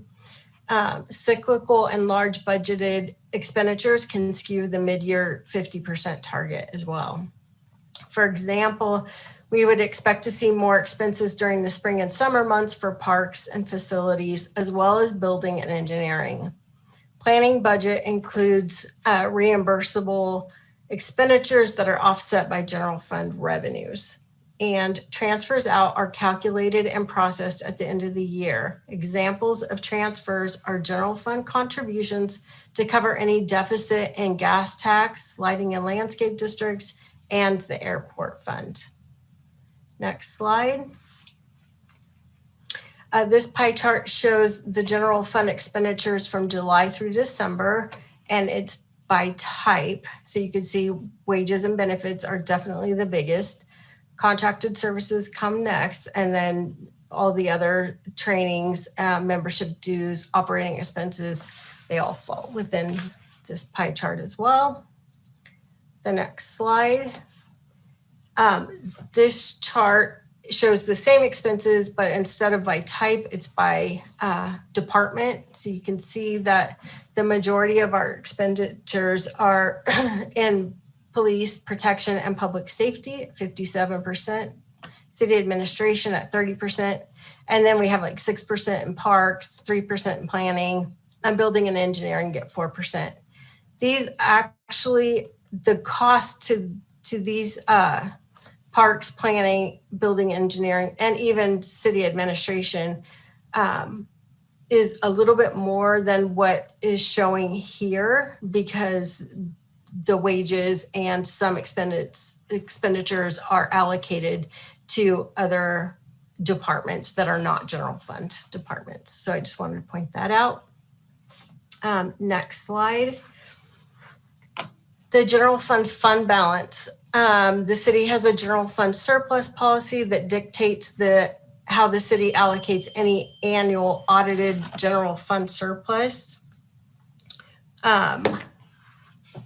And assigned fund balances until they reach the percentages identified in the policy. And we just approved that calculation earlier this evening under the consent calendar. Next slide. This slide shows our fund balance in the general fund only, general fund balance. It breaks it out by unassigned, committed, and assigned. So I just want to take a minute to remind you that committed amounts are amounts that can be spent for specific purposes, and they have to be determined by a formal action of the city council. Assigned amounts are amounts that are intended to be used by the government for specific purposes, but do not meet the criteria to be classified as restricted or committed. Unassigned balances is the residual. Committed fund balances consist of a contingency reserve with a goal of 17% and an emergency reserve with a goal of 8%. the city has met the contingency goal of 17%. It has a balance of 1.4 million. The emergency reserve currently has 388,000. An additional 286,000 is required to meet this goal. The assigned funds are funds that are also stipulated in the surplus policy, and they consist of vehicle replacement, building maintenance and repairs, traffic safety, equipment replacement, Ferber signal. The Ferber signalization and the traffic safety reserves will be depleted this year with the funding plan for Treadway signalization project. The 2021 amounts are estimated amounts, and they will be adjusted this week after since we just did the audit. Okay, next slide. Public Works is funded by gas taxes and contributions from the general fund and other sources, including impact fees, bond proceeds, and grants. Next slide. Looking at this shows the revenues that come in for Public Works through December 31st. SB1, I wanted to point out because it's at 36%. When we created this module, there were only 4 months of revenue, but as of today, the city has received 6 months, and we're back on track to be at around 53%.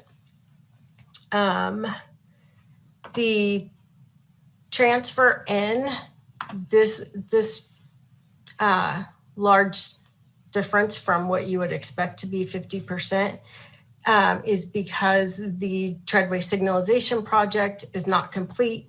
And once it is complete, we will transfer the funds in from the general fund, thoroughfare impact fees, non-housing, bond proceeds, and grants. And the transfer will be completed either at year end or when the project is finalized.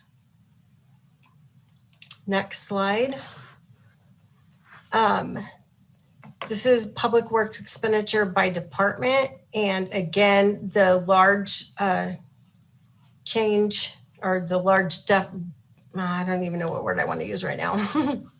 The large difference from the 50% to the 11% is street maintenance.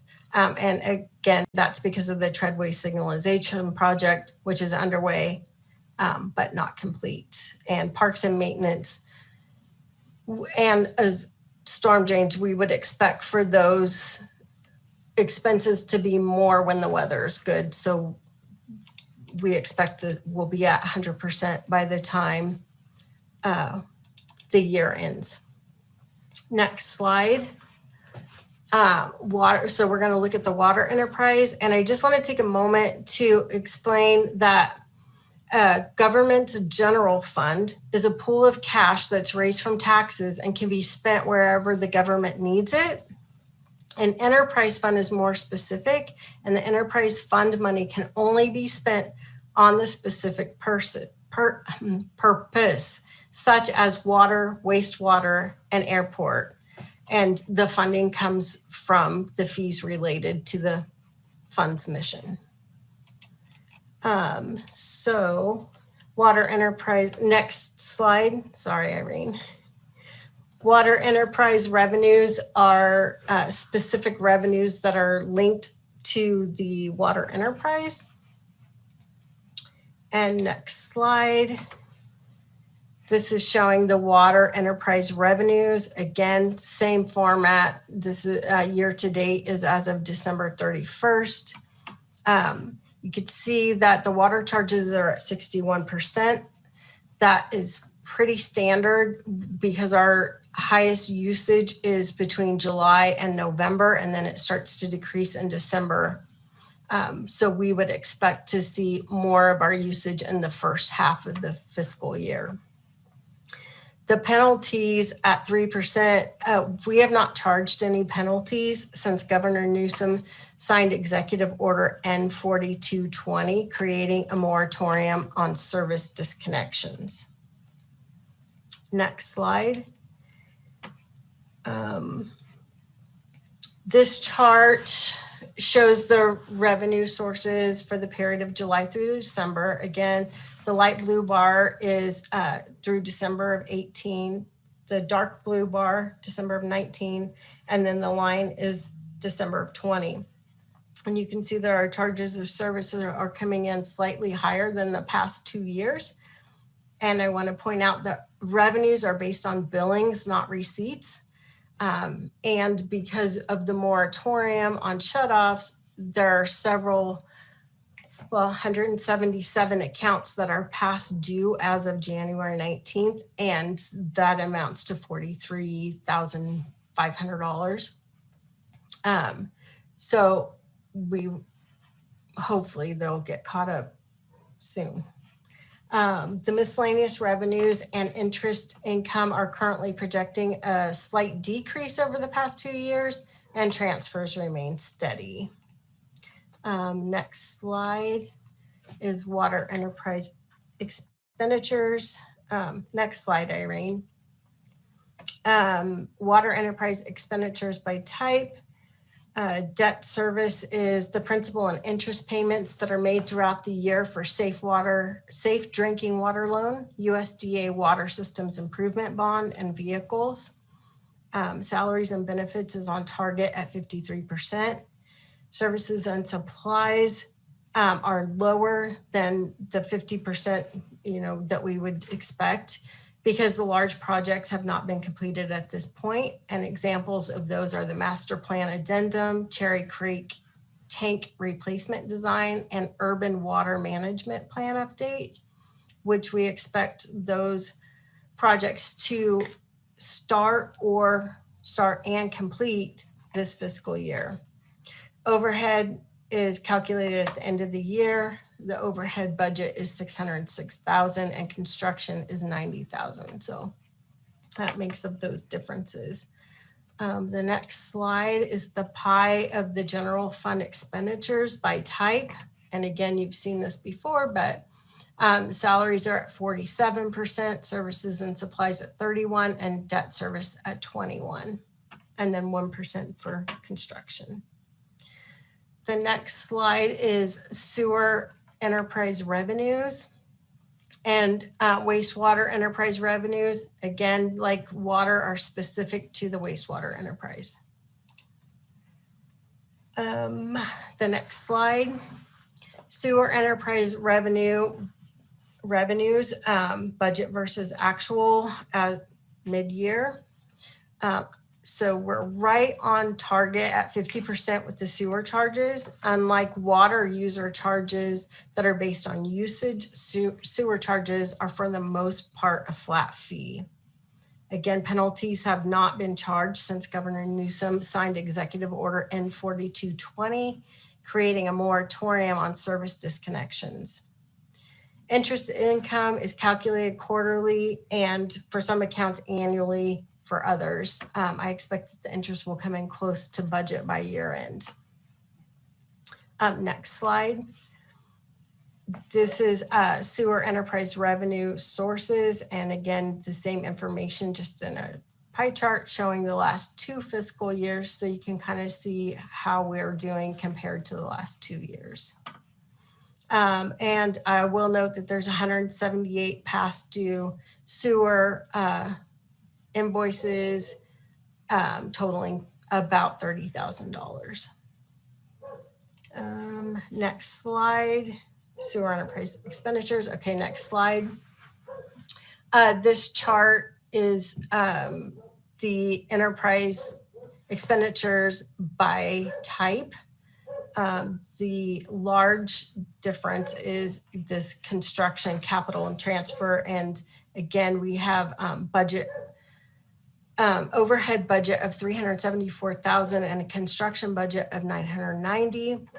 Overhead is calculated at the end of the year, and the large construction projects include SCADA system, chlorine analyzer, biosolids removal, and Shanahan lift station that are expected to start and or be completed before the end of the year. The next slide is a pie chart. Again, showing how the sewer expenses are allocated. Salaries and benefits are at 45%, services and supplies at 44%, and 10% for construction. And the next slide is the airport enterprise. Next slide, airport enterprise revenue budget versus actual. Grant funds are expected to be received prior to year end to cover the airport taxiway costs. So that's why there's why we received 9% and not closer to the 50. But by year end, we should receive all or the majority of those grant funds. The next slide, Irene. Airport enterprise expense budget versus actual. We have services and supplies are low. The largest line item for this is purchases of fuel, and that is pretty cyclical. We just received an invoice and we're back on track to be at closer to 55%. And capital improvement budget includes an airport drainage environmental study for $225,000. That will likely start prior to June 30th. The last slide, Irene, just a few things that I want to point out before we move on. That the general fund has received $113,750 in CARES Act funds related to COVID. Staff has recently received the remaining grant funds for the Safe Routes to School. No, I'm sorry, we didn't receive it. We requested the remaining funds for the Safe Routes to School project in the amount of $40,000. $231,000 has been received from the county for a community development block grant for South Cloverdale and Healdsburg ADA project. A progress payment has been received from CDBG in the amount of $23,000 for City Park ADA project.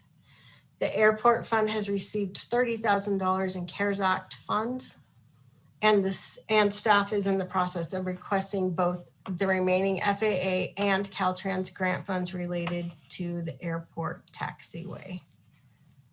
That is the end of my report.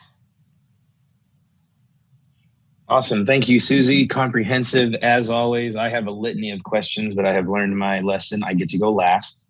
So I turn it over to the council. Would anybody like to start off with some questions? And Irene, if you'd be so kind to let me see everybody in a tile, unless they want to refer back to a slide, and in which case I will absolutely work around that. But do we have anybody who wants to go first? Mr. Mayor, I'll be more than happy to go first. Councilmember Walter, please. Okay, thank you. One of the questions I had, we already answered. It was slide 80. You had salaries, 47%. I just wanted to make sure it was all inclusive, and sure enough, your chart indicated that it included benefits. So thank you for that.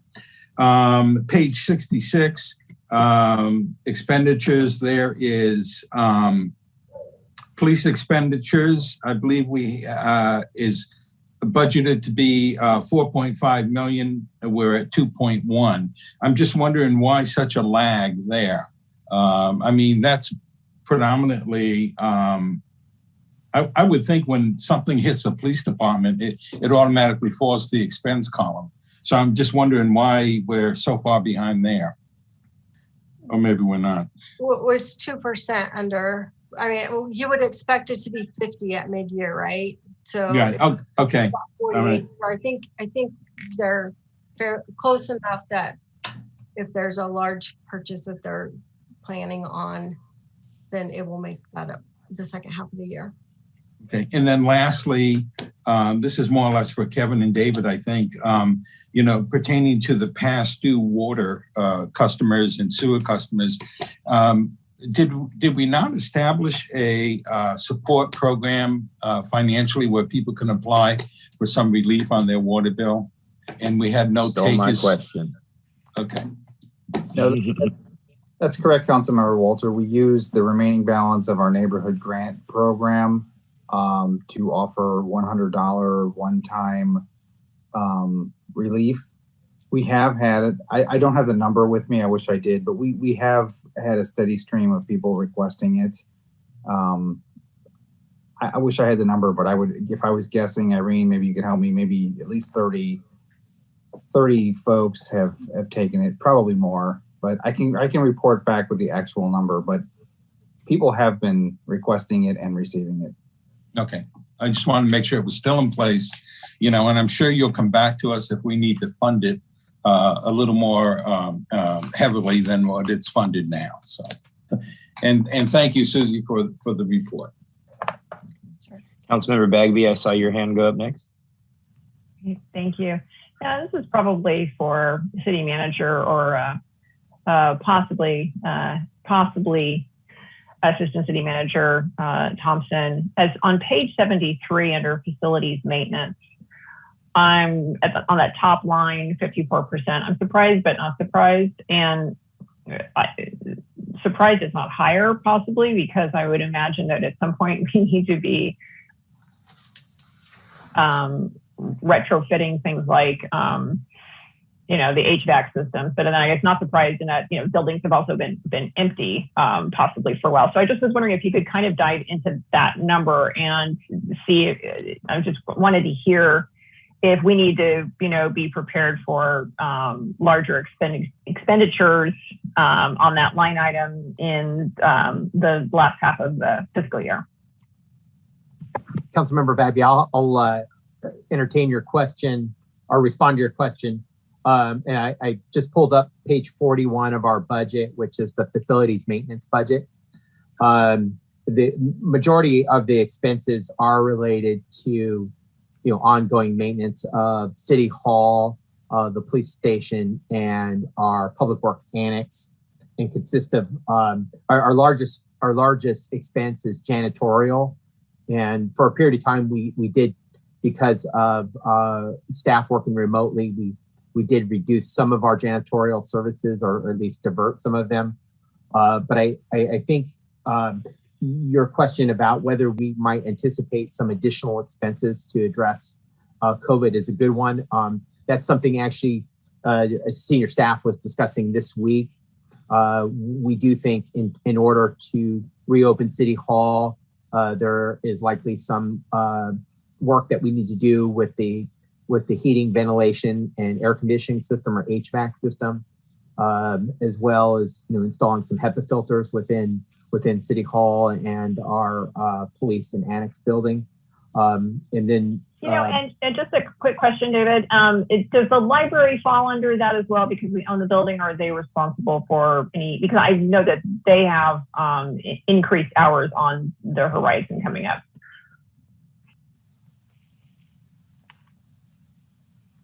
Susie, I'm looking at the budget. I don't see the library. Yeah, although we don't have any expenses budgeted for the library for this year, they would normally fall within facilities maintenance. And just a point of clarification, if I may. So we take care of the exterior of the library building. Okay. The interior is managed by the county. Okay, thanks for clarifying. That was my question, is that how much are we going to be on the hook for the buildings that we own but don't necessarily maintain the inside of? So thank you, Mark.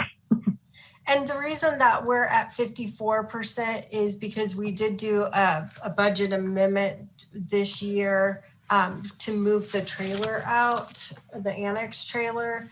That was, I think, almost $14,000. And that has been completed. So that was a large item for that department that was completed. Right. Sure. Thank you. Yeah. I guess I guess I think the city manager heard my concern, which is that it could have been higher, but I would anticipate that we're going to see some additional budget adjustments in that category, so that we're ready to open up and get back to work. So thank you. Excellent. Vice Mayor Cruz, did I see you wanted to ask a question? Yep, there's your hand. Excellent. Please. Yes, I would like to know if it's possible for you or Kevin to remind the public on what is the process to apply for the one-time $100 assistance for water. Certainly, it's a very short application. It's on our website. They can get it there, or they can get it at City Hall. Well, actually, they probably cannot get it at City Hall. So it's on the website. They just download it and hand it in, and then Letty will ask me if it's, and Irene, if it's approved. And the only thing that we've really been doing to date is asking if they've received one already, and it was council's direction that it would be one per household. That's something we could change. We've had a couple people asking for two, but to answer your question, the form's on the website. If there's a better way to get that out there, I mean, we're all ears, but that's the way we've been doing it to date. Did that cover your question, Vice Mayor Cruz? I have a quick follow-up, if I may. Thank you. Kevin, could we look at the idea of when we are made aware, I imagine there's an algorithm that alerts us in some form or another that an account has gone past due. Would you guys think, and it doesn't have to be answered right now, maybe there might be some noodling involved with it, but is there an opportunity for us to then reach out at that at that moment of discovery that they've gone past due and offer that the grant is available? I fear at times that we're going to get into this level of despair where people feel like they're being buried by back due balances and things of that nature. But I don't want to assume we have bandwidth for something we don't. I just wanted to kind of entertain the concept of an outreach program for accounts that hit that past due status. I think it's a great idea. I'd have to work with Susie and Letty to see how we would do it, but it is a good, I think that's a great idea to catch it before it gets out of control. We might even be able to send it with the late fee or the late notice. Mayor. Oops, sorry. Please go ahead, Irene. Yeah. Oh, thank you. No, I just wanted to mention and give kudos to the ladies up front that I have witnessed speaking with customers over the phone, letting them know about this program as well. That's awesome to hear about their account. That's awesome. Please give my gratitude should you see them or talk to them for starting up that practice. What seems like on their own. That's huge. I'm very grateful for that. You know, Mr. Mayor, we also have room on our water bill to print a note or a notice. I'm wondering if we could squeeze a little paragraph, how to apply and where to go get the forms for relief. So just a thought. Absolutely. Thank you. David, you're about to say something, please.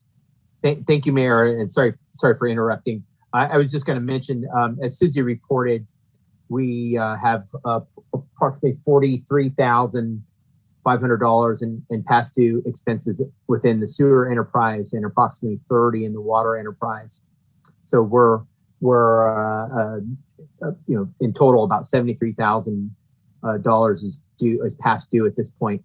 I just want to match for council that amount relative to what's left on the neighborhood grant. It sounds like if we're currently, we've targeted about 30 customers, that means there's about $2,000 left in that fund. That's not going to go a long ways in terms of addressing the outstanding invoices that are due to the water and sewer enterprises. So we may want to look at that. But can I ask a real quick question, David? This will just help me differentiate it in my mind, and then I'll let you carry on with your thought, of course.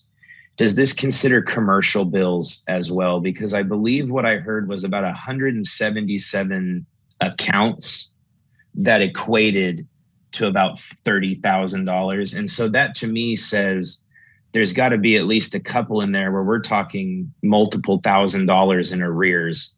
Are those commercial accounts where they may have other grant programs that they can apply for?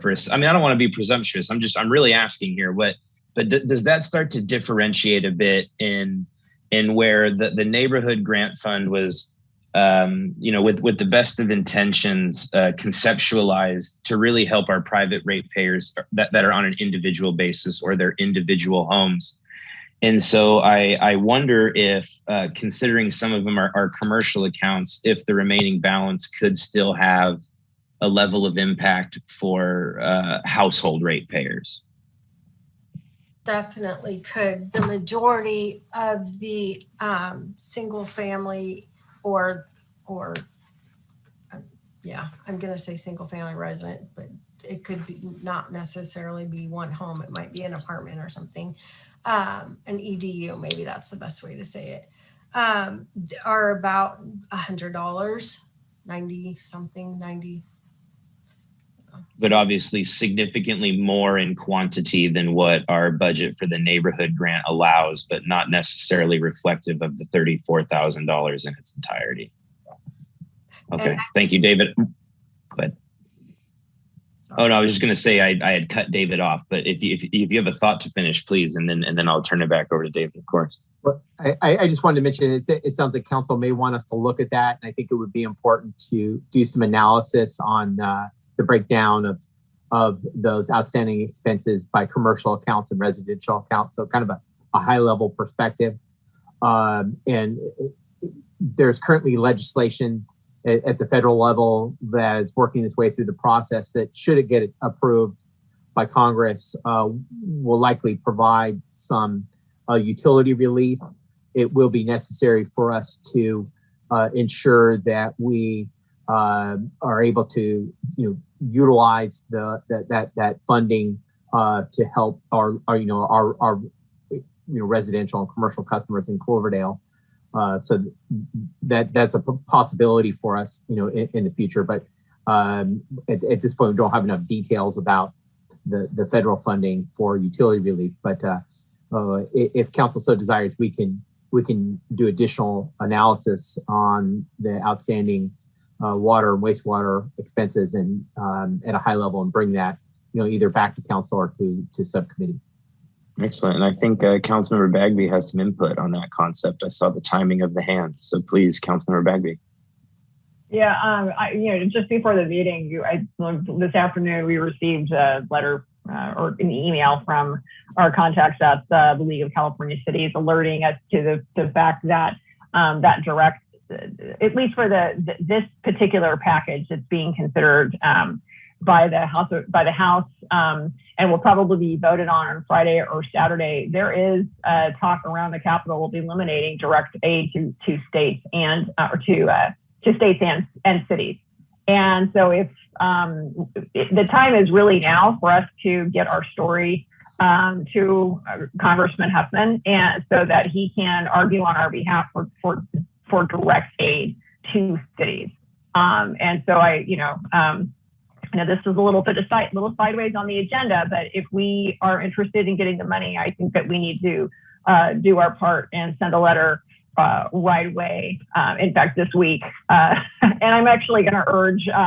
I've been talking with our representative of the Redwood Division to try to get a letter of support for direct aid to cities from the Redwood Division, because we don't have a single city over 50,000. In fact, I think the biggest city is Eureka, 20, something like that in our division. So I think it's really important that if we are that we need to start just a short bulleted list for Congressman Huffman to tell him why we need this, so that when he's on the floor, he can make an impassioned argument about the situation that we're really in. So hopefully that will be something that staff can put together and the mayor can sign and get to his office this week. Yeah. And Jose, I'm hearing a council member ask for the mayor's signature. I'm not hearing any opposition. Is this a space in which I can say, Mayor, if I can chime in and then Jose follow up. Yeah. I just want to mention, for Jose's benefit, is on the agenda tonight under legislative reports, letters of support and opposition. There are two items, and the second of which is a update on the Committee on Oversight and Reform fiscal year 2021 Reconciliation Act provisions, and that report that's attached to the agenda packet speaks directly to Councilmember Bagby's request. So I think that from a Brown Act perspective, that might be able to be covered when we address that specific legislative letter. But I defer to Jose. I just wanted to point that out. Okay. And thank you, David. And just real quick, the conversation right now is definitely, obviously, it fits because we're talking about the budget. So the conversation has been proper pursuant to the Brown Act regarding the letter itself. I know it was a letter discussing a letter, as David mentioned. It is later on the agenda, but the conversation was appropriate at this point. And then I think we could pick it up for the firm kind of direction or council support at that time in the agenda. Excellent. David, will you please make a note to ensure I don't blow past that? Thank you. Vice Mayor Cruz, please. Just in case you didn't see my hand.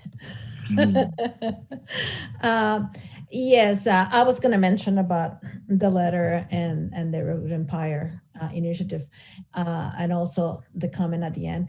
But I also would like to make sure that we continue to encourage our businesses to work with EDB, because Economic Development Division here in Sonoma County provides all sorts of assistance to the businesses.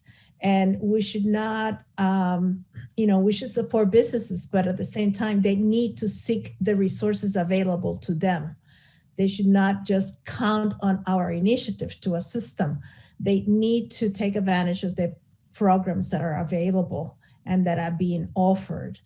And the other thing is that the community grant should be only for families, because the community grant originally in its inception and its purposes is to help neighborhoods and families.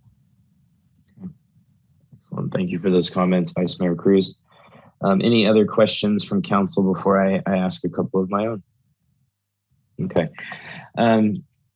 I had a theory for the property tax increase, and I wanted to see if my head's in the right place. Are we seeing certain homes go up for sale and be purchased where the individuals who owned it previously may have been under Prop 13, and so we're seeing an increase in sales tax revenue in that regard?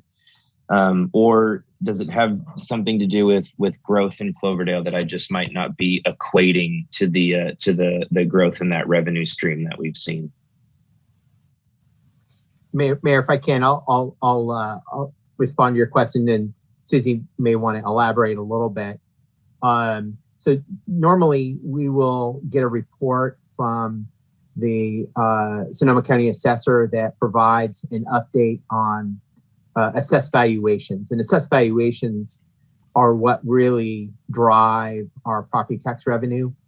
And from my perspective, there are two sources related to either increases or decreases. And when there's new development, it does add, when a project is finalized or a new residential unit is finalized, that represents, added assessed valuation that we then are able to collect, our 17% approximately of the 1% property tax rate that that is paid by the property owner.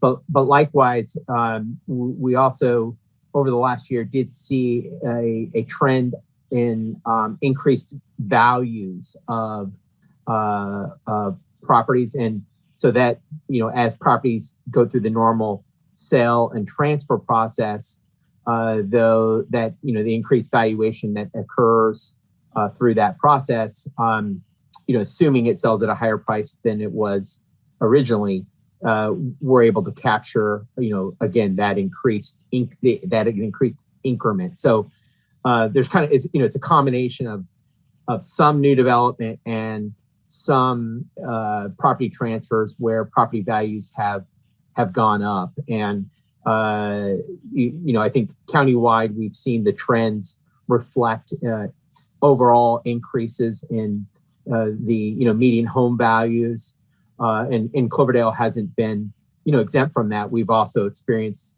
rising home values in Cloverdale, and then that ultimately gets reflected in the assessed valuations and therefore the property tax revenue that goes up with that.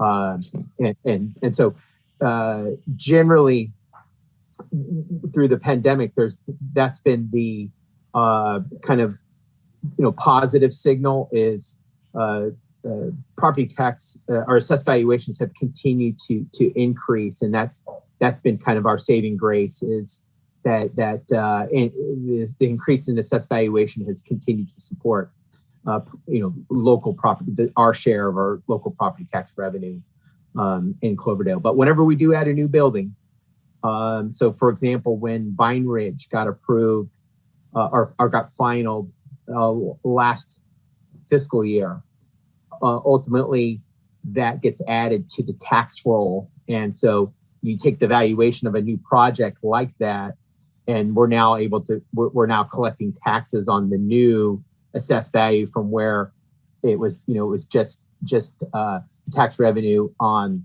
vacant, the assessed value for vacant property. So there's a certain benefit for getting projects completed and finalized so that they can hit the tax rolls and we're able to start collecting tax revenue, from a timing perspective. So I hope that responds to your question, but it absolutely does. Yeah, that helps me immensely. Kind of just gives me a cause and effect that I can correlate things to. Thank you. Gus really did cover my other question when he brought up the grant funding, and we got into a very productive dialogue about that. So that really covers all my questions. Before I open it up to the public one last time. Seeing none. Irene, are there any hands raised or anything for this item? No hands, Mayor. Okay. And you need a level of action from us this evening, correct, David? We need to accept it, possibly? The requested action tonight is to accept the mid-year report. Well, I bring it back to the dais, and we have action to take should we desire. Mr. Mayor, I'll move that we accept the mid-year budget report as submitted. Moved by Councilmember Walter. And Councilmember Bagby seconds. Irene, would you be so kind for a roll call vote, please? Oh, forgive me. Jose, any verbiage we need to read out here first? Oh, this works. Thank you. Irene, if you'd be so kind. Councilmember Walter. Aye. Vice Mayor Cruz. Aye. Councilmember Lands. Aye. Councilmember Bagby.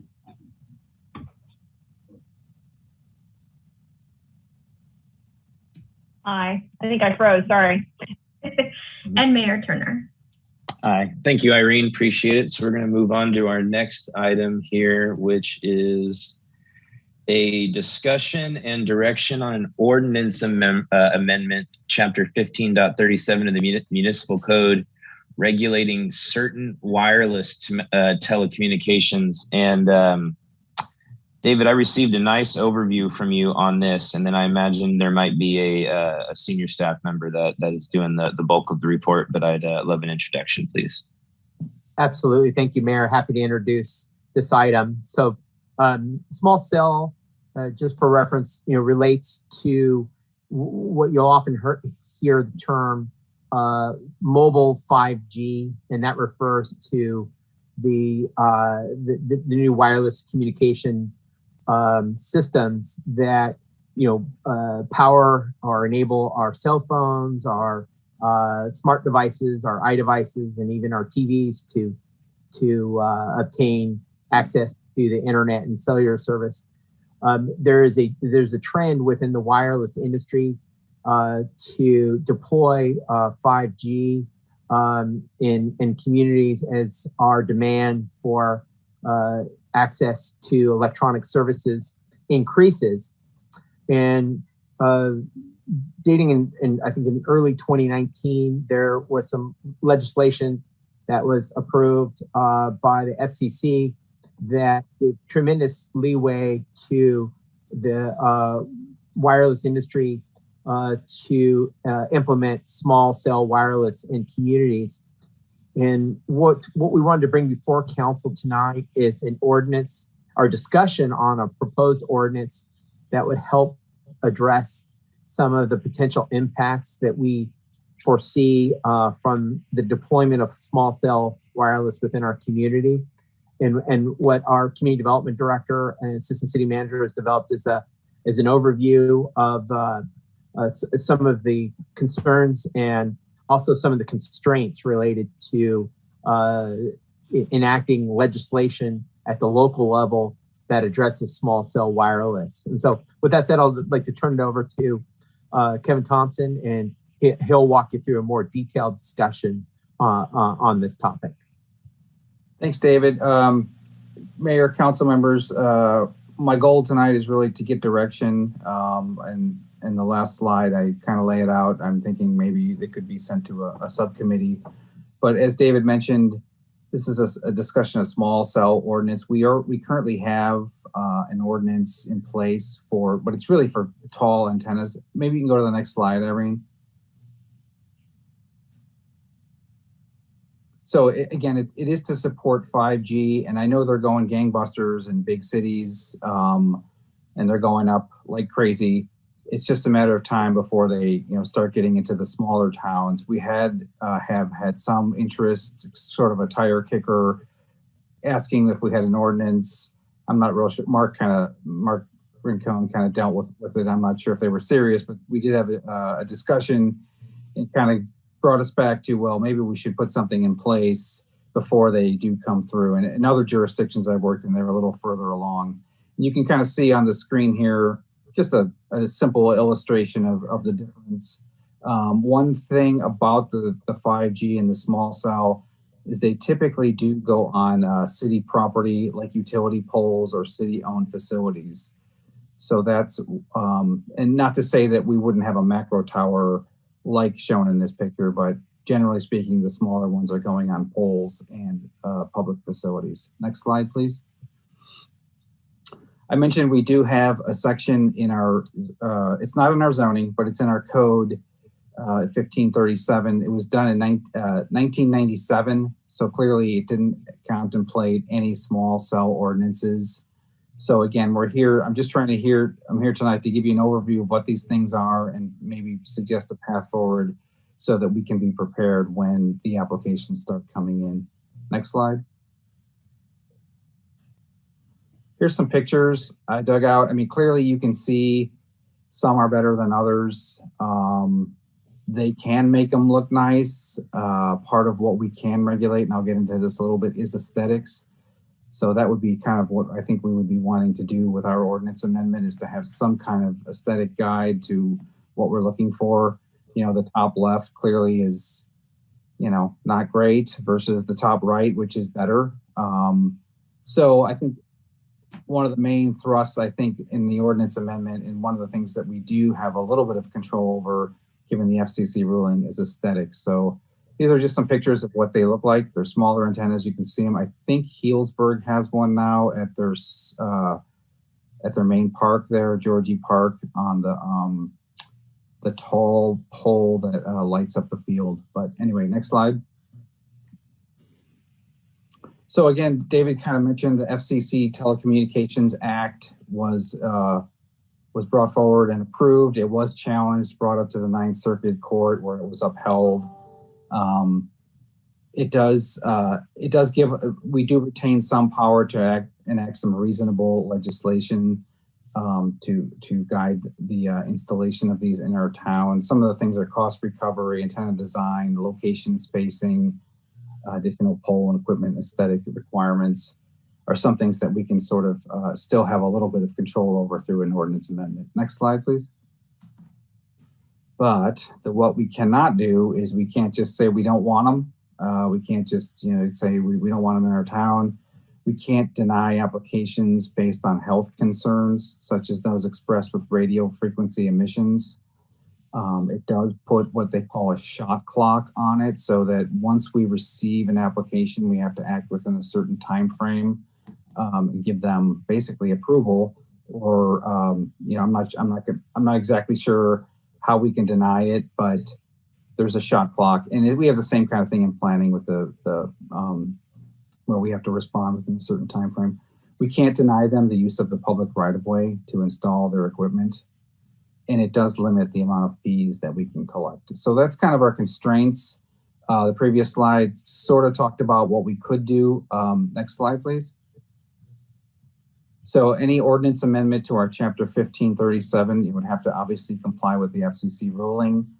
We can impose development standards that address aesthetics, locations, and provide coverage to the least intrusive means. It would outline, there would be something in the ordinance amendment about this shot clock concept where we'd have to move forward in a certain time frame. Next slide, please. So in summary, our ordinance is old. It doesn't have anything to do with small cell. So we're looking to amend that section of the ordinance. There are some things we can do. There are some good ordinances out there. I think Windsor has a pretty good one, and Sebastopol. That would be probably my first step, if directed to do so, is to start compiling ordinances that are considered to be some of the better ones and bring forward those to a subcommittee. So next slide. So this is really just an introduction and discussion. If directed by the council, I will start drafting using other ordinances that are considered to be, like I said, decent examples. And then it could be presented to Planning and Sustainability or the Public Works Subcommittee. I would, even though it's not in zoning in our code, I would recommend that whatever comes out of the subcommittee go to the Planning Commission, even though I don't believe it would need a recommendation from the Planning Commission because it's not in the zoning. But I think they would be able to take a look at it and maybe refine it a little bit more for the council's consideration. I think it would be a good step. So that concludes my presentation. If there's any questions, this is kind of the direction we're looking for. Let me know. All right, thank you, Kevin. Appreciate it as always. David, thank you for the introduction. Council members, any initial questions on the information we've received? I'm going to give someone else a chance, Vice Mayor Cruz, but I don't see hands going up, so I think you're going to go first anyway. Yep, please, Vice Mayor Cruz. Well, I really need clarification in terms of location. Where are these going to be located? And if any of the ordinances in other jurisdictions address that, since apparently they cannot be denied based on health concerns, where do health concerns fall in terms of our obligation to protect the public? Yeah, I don't have a great answer. I know that we can't use the health concerns as a reason to deny them. And I've seen some pictures where they're, pretty close to multifamily apartments. And I think we're going to do our best to try to figure out where they're best suited in town and craft our ordinance amendment to direct them in that way. Just because we can't necessarily regulate them, we may be able to have dialogues with them. And if we have, our preferred locations that we can direct them to. Now, if it gets down to something where they want to put one somewhere and we don't necessarily like it, we're going to have to, consult with Jose and figure out what kind of leverage we have. From my studying this, I don't think we have a ton of leverage, but we did have a discussion with Ed Guchmacher from Myers-Nave, and he absolutely encouraged us to put forth an ordinance, given we don't have a ton of control, but he's like, you can get some control.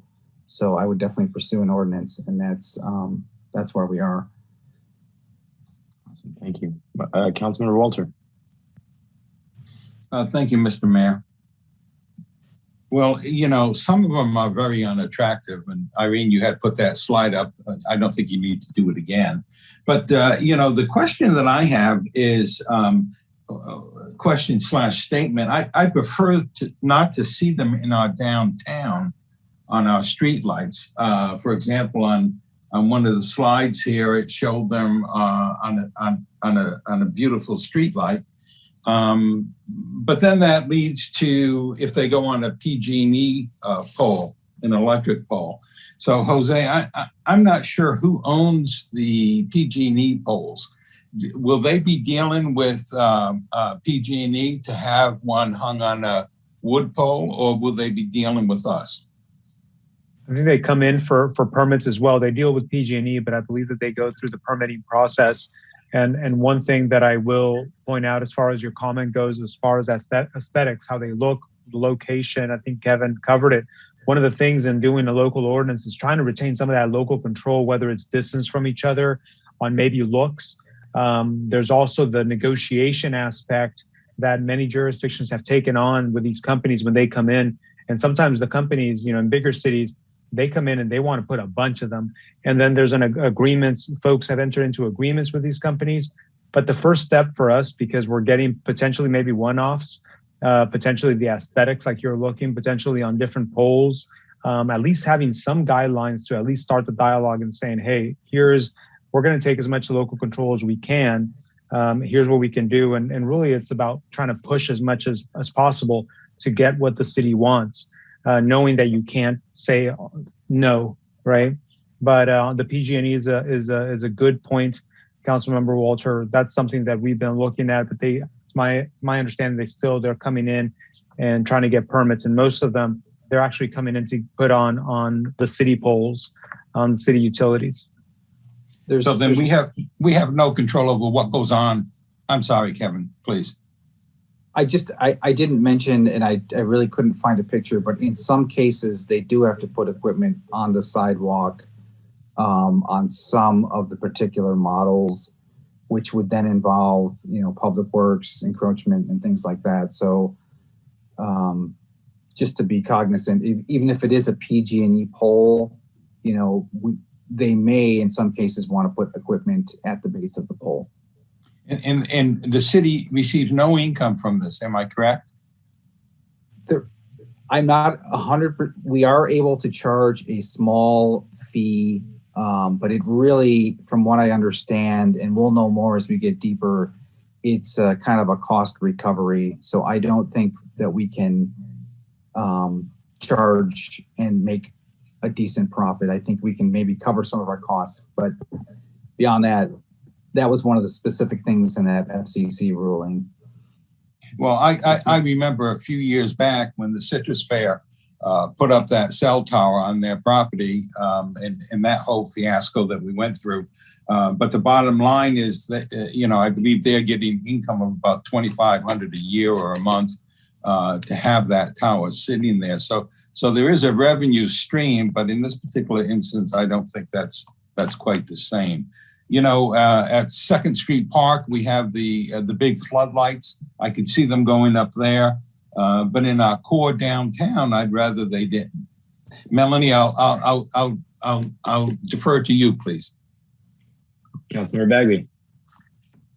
Yeah, Gus, you bring up a really good point. I mean, but I would remind you that at those lights, then this is a great example. At the lights at City Park, those are right up against the fence to the homes and the condos. And so to me, that's a terrible place for it to be. In fact, the one thing I was going to point out is there's actually the great picture that Jose is using as his background, where he has a straight shot up Cloverdale Boulevard, and he has one of our beautiful green street lamps kind of coming out of the back of his head that you can kind of see.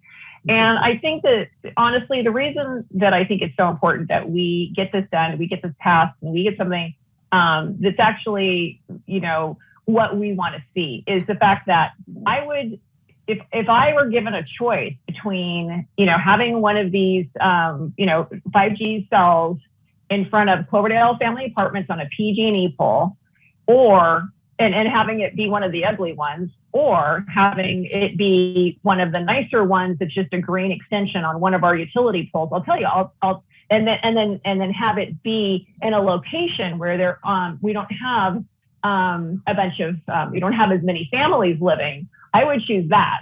Just me personally, if those were kind of my two choices.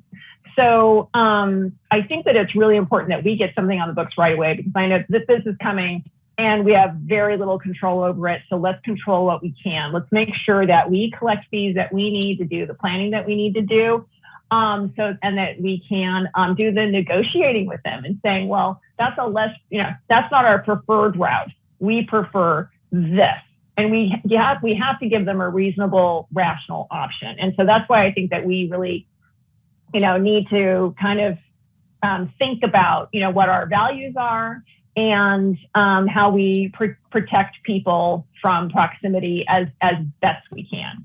I'm also very interested in making sure that we protect people's property values, because I know it's not just a matter of the citrus fair having gone ahead when they didn't have, honestly, it's not my opinion that we had jurisdiction to make them go through the planning process. It was the opinion of our assistant city manager and planning director at the time, and our city attorney. It was their opinions that we had jurisdiction and that we should have had a public hearing so that the neighbors around the citrus fair would have had the opportunity to participate in the democratic process and decide whether or not they wanted to have a huge tower looming over their neighborhood. And I think that we need to take that lesson and apply it here and get ahead of this train before it comes to Cloverdale. So I'd really be interested in directing our community development director to get those example ordinances, or to get the example language from Windsor and Sebastopol, and let's get something on the books as soon as possible, because it's not a matter of if they're coming, it's when they're coming, and we want to be able to control the dialogue, not be racing to catch up. We need to get ahead of this now. Councilmember Bagby, I couldn't agree with you more, but help me understand, is the reason you would prefer not to see it next to Cloverdale Family Apartments because of a health issue?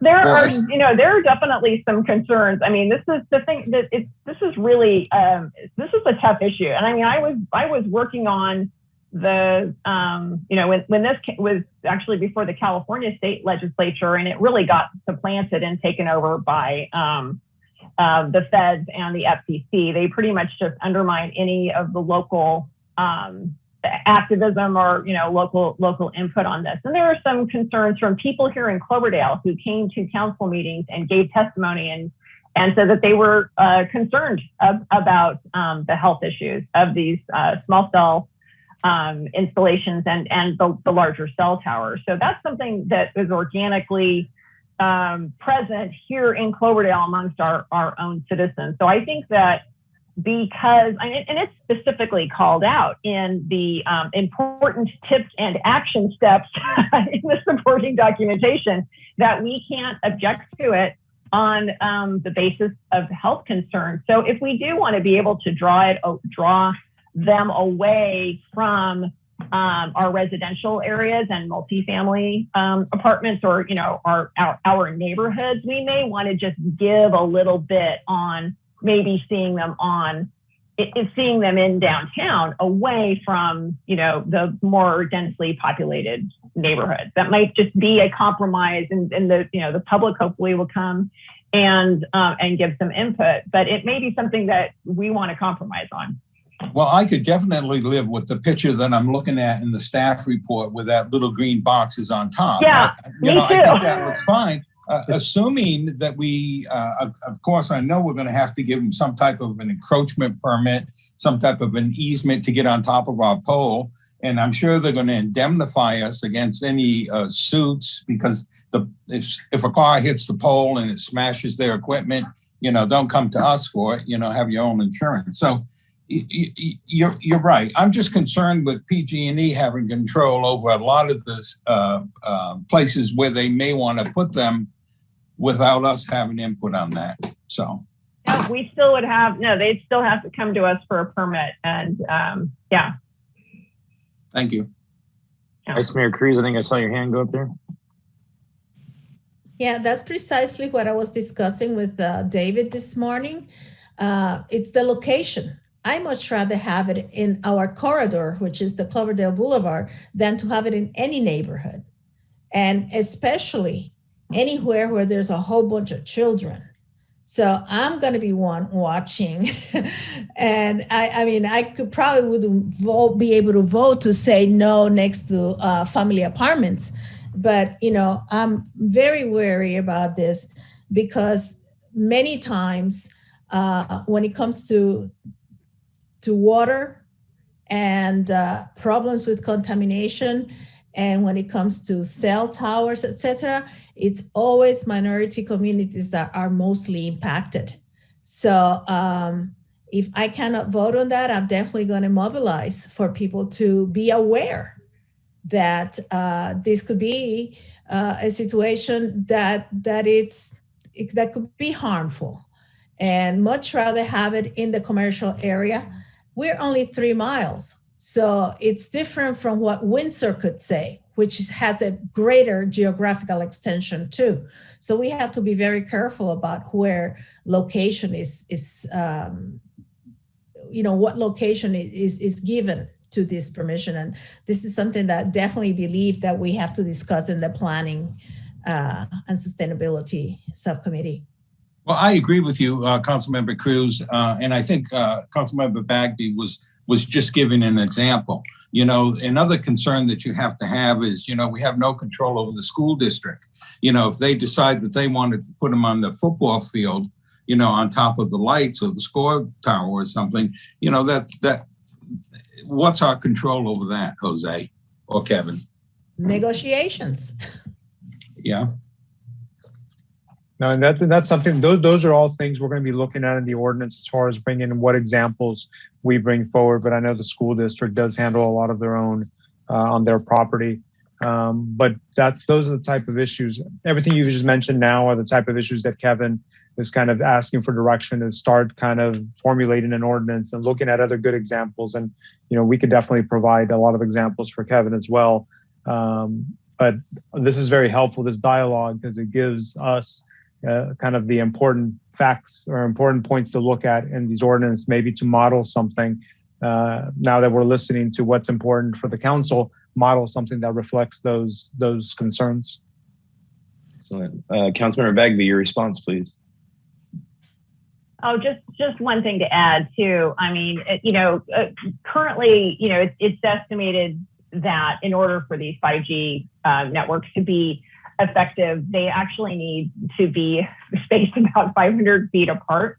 And so, and I'm sure that, Kevin is considering this too, is that it's not something that we don't want to have in our city. I mean, it's definitely an amenity. It's definitely, something that we want to make sure it's available. We just want to make sure that it is, placed and housed and that it's aesthetically pleasing. But we also have to kind of keep in mind too that I think that, it sounds to me by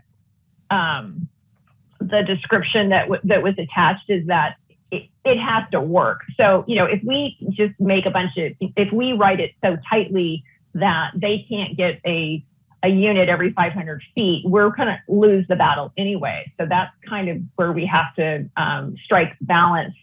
As far as and we have to kind of be realistic about our environment. And the boulevard may very likely, be the best area, but I think that we should definitely, it should be the best location for it, because it's where they would be able to, place them 500 feet with it, from each other, so that the network would actually be functional, because they're going to win that battle regardless. But I think it's really important that we say that we win the aesthetic battle and the safety battle as much as is possible.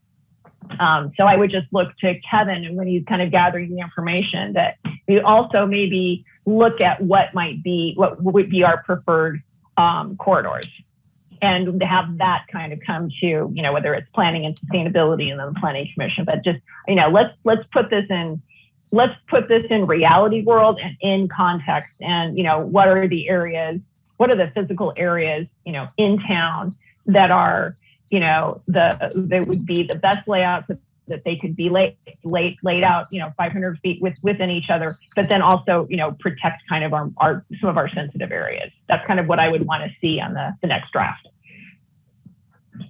Thank you. If I may here, I'm not seeing any other hands. I really agree with this conversation about getting it over to a subcommittee sooner rather than later. One thing I will introduce to the group to consider is 5G, in addition to expanding broadband technologies, is one of the major hurdles to the industry shifting in healthcare towards telehealth and being able to really be cared for in your home and focus more on the continuum rather than these giant medical centers and giant hospitals. And so while there will be probably a slower rollout to see these in residential areas, depending on the radius that the technology has and the bandwidth that it can create, it's not unheard of for them to approach residential areas, in my opinion, especially looking at places like that may have a larger senior population where there's already transportation disparity involved. If all of a sudden we see 5G spread into those areas and companies start to offer technology that's to help with your total health, whether it be cell phone companies or whatever the case may be, I don't want to get off the res here, but for us to get out ahead of the aesthetics and to really have our legal teams vet what it might mean to have these resources where LNLs currently exist and what does that mean and what rights do those LNLs still maintain as entities that typically fund their own expenses. And I look to one of my colleagues here because Vintage Meadows has, I think, no room left in its assessment to increase any level of cost. And I don't know that there'll be an appetite for increasing cost based on power consumption from 5G towers. And so I'm not saying we can put up roadblocks because we simply can't, but I would like to see this hit a subcommittee rather quickly and we start to vet some of the legalities involved, as it will inevitably, in my opinion, of course, spread beyond downtown corridors, even in small jurisdictions such as our own. And that's kind of my real comments, because we're at such high level right now and really at the first phases of considering this. So I find myself supporting the concept of planning and sustainability, Kevin finding like ordinances. If there's any jurisdictions you're aware of that also have LNLs, were there any details written in about that? Maybe not, maybe so. And then having it come through the Planning Commission, I think that's a positive idea, whether mandated or not. We have trusted those individuals to be our advisors over circumstances like this. And, they have the opportunity to really get into the weeds with it, and we could have something rather complete after some time, make it back to the council. So I really like the direction this is headed in. I support it. And that really concludes my comments. So before I open it up to the public, any other last comments or questions for Kevin on his report? If you don't mind, Mr. Mayor, I just have real quick. The one thing that wasn't touched on enough for me was the height. Kevin, you stated that some of these can be put on the ground or parts of them put on the ground. I would focus on setting a minimum height so that they're always up. And I'd also consider a maximum height based upon whatever they're mounted on, so that the maximum height isn't set, but you couldn't put a 20-foot pole on top of our light post. That's all I have. Yeah, they're typically about the antennas are about 3 to 5 feet, but I will take note of that. Thank you. Okay. Irene, are there any hands raised by chance on this topic? I know 5G is something that's, heavily discussed in many different circles, and I want to give an opportunity for anybody to weigh in here. No hands are raised, Mayor. Excellent. So I'll bring it back to the council. What I'm hearing, and I'll look for either agreement or opposition, is we are asking Kevin to do further research on existing ordinances. This will be transitioned to the Planning and Sustainability Subcommittee, and we as a council will look forward to their recommendations once they're prepared. I'm not having anybody tell me no. Kevin, do you have the direction that you need? I do. Thank you. Absolutely. All right. So we're going to move on to subcommittee items. Start off with the Finance, Administration, and Police. Our next meeting is March the 2nd at 5 p.m. We're going to continue to have updates on St. Joseph Health and building self-healing communities, and update on COVID-19 opening and recovery plans. I'm also very excited to announce, and I think Melanie can agree with me here, that Susie Holmes and city staff have made tremendous progress in a video system that can improve safety at City Hall and accessibility. And we're going to hear an update on that on the 2nd. And with that, we did move these meetings to 5 p.m. I truly appreciate city staff being flexible. And if out in the community you're accustomed to this being at 1:30, Allow me to assure you, it now starts at 5 p.m. So moving on to planning and sustainability. Yes, our next meeting is April 20th at 4 p.m. We'll receive an update on the community planning log, and our first meeting, it was my first meeting back to planning for a while, and I believe it was March's as well. And it was basically, we spent the time kind of getting up to speed on what the projects are and what the status is on everything. So we're kind of looking forward to diving in and getting back into the development planning log. And I believe a new issue that has just been put on our plate. So looking forward to our next meeting at on April 20th at 4 p.m. Awesome, thank you. That moves us to Public Works, please.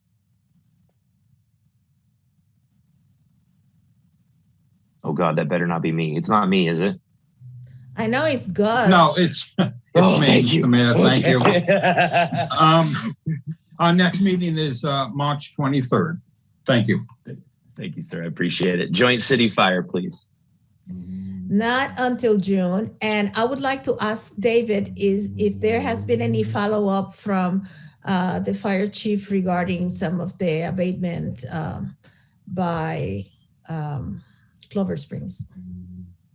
Yes, there has. Thank you for that question, Vice Mayor. There's been some conversations and discussions with Chief Jenkins about mobilizing some assistance from Geyserville Fire, who has deployed a chipper program, and we'd like to see about coordinating with Cloverdale Fire and through their collaboration with Geyserville Fire to do some vegetation management at the interfaith of the Porterfield Creek open space and adjacent Clover Springs.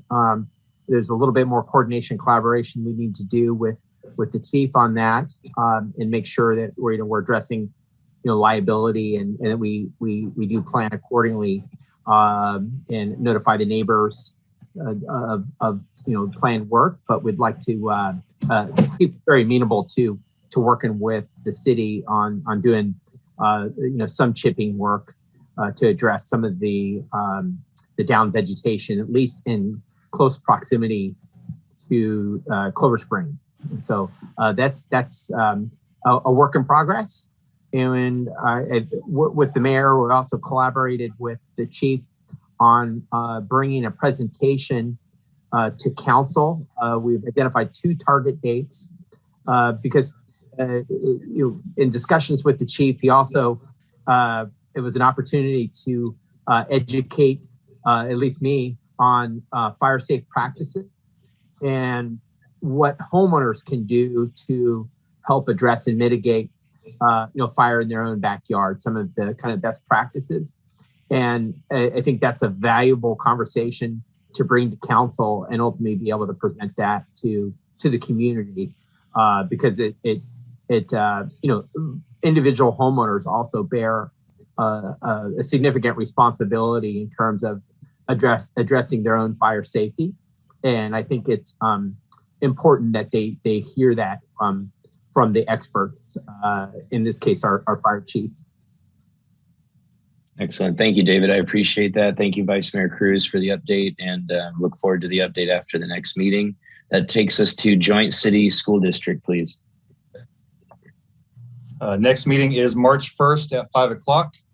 With the changes in COVID-19, we're hoping to go to the red tier. They are talking about starting a K-2 first in a hybrid model, then moving into the 3 to 6 and 7 to 12 after that. That's the school's goal. They're working on the MOU with the teachers at this point. And that's it for now. Have you identified any areas where they've asked for city support at this time, or are we still at a collaborative level of planning? In regards to what item? Well, most recently you brought up them kind of needing to maybe make some alterations to qualify for opening back up. Have they approached the city for any needs? Is there any level of collaboration that they're asking for at this time, or are you really currently a thought partner in collaborating at that level? Because of where I was, nothing has really changed since I've been here such a short time and left that seat.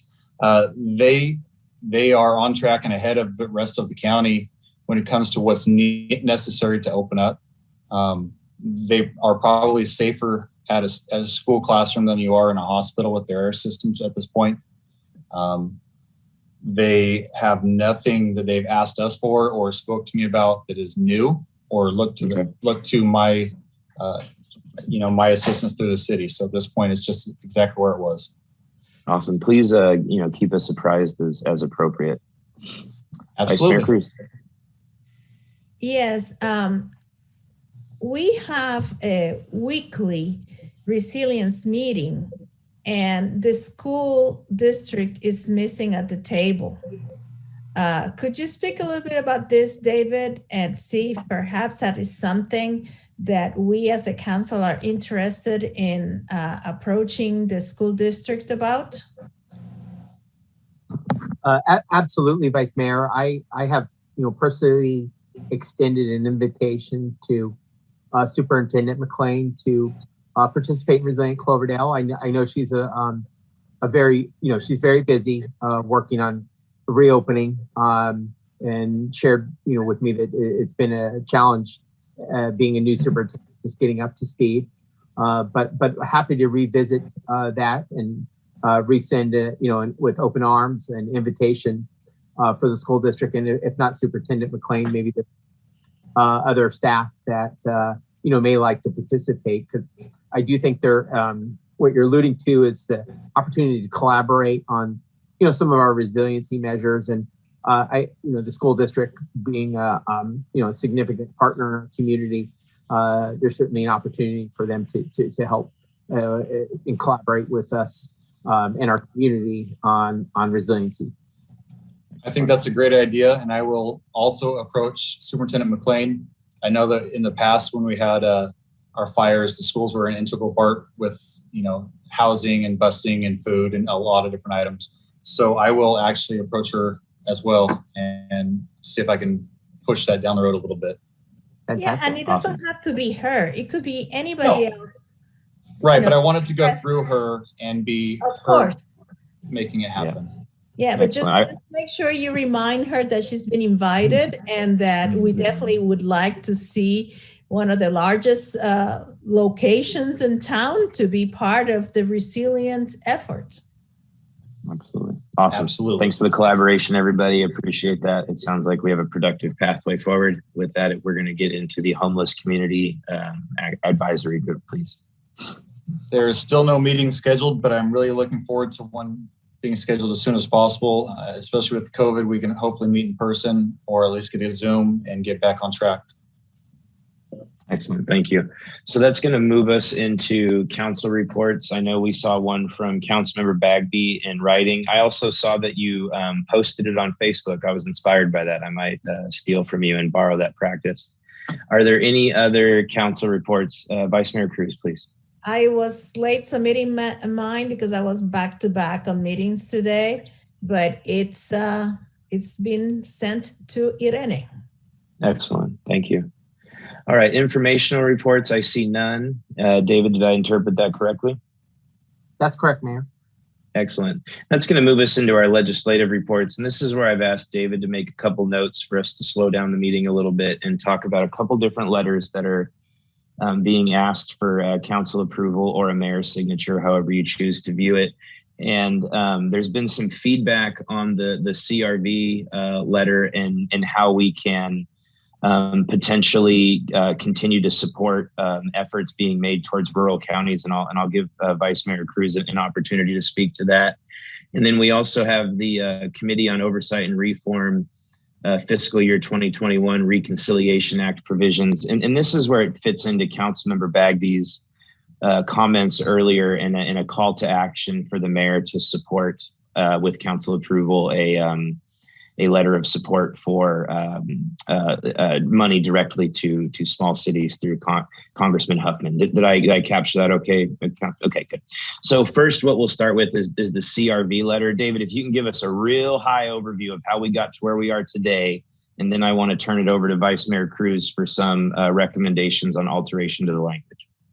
Absolutely. Thank you, Mayor. And I want to acknowledge Councilmember Bagby for her coordination work with the League of California Cities. The League requested city support for a letter to our representatives, in this case, Assemblymember Jim Woods and Senator Mike McGuire, to provide additional legislation and maybe in some cases relief to cities to support or address the lack of really California redemption value centers in our communities, our CRV as we say in short. And they provided a sample letter that supports a host of measures to kind of comprehensively address the lack of CRV centers, in the state of California. And that's what's included in the packet is a letter for the mayor's signature to our representatives, supporting a broad array of changes, including additional funding for programs. But I will note, and as you mentioned, Mayor, Councilmember Cruz, who is that sits as the chair of Zero Waste, we have entered into an MOU with Zero Waste to support establishment of a CRV center in Cloverdale as a pilot program. And I think while the letter does, intend to kind of acknowledge the need for some reform and of CRV throughout the state, I think to point to Vice Mayor's comments would be also to include some language in the letter acknowledging the great work that Zero Waste has done and Leslie Lukacs in supporting CRVs. This pilot, doing the work to establish a pilot program in Cloverdale. So I think staff is ready to make amendments to the letter to reflect any comments that the council wants to incorporate into this letter.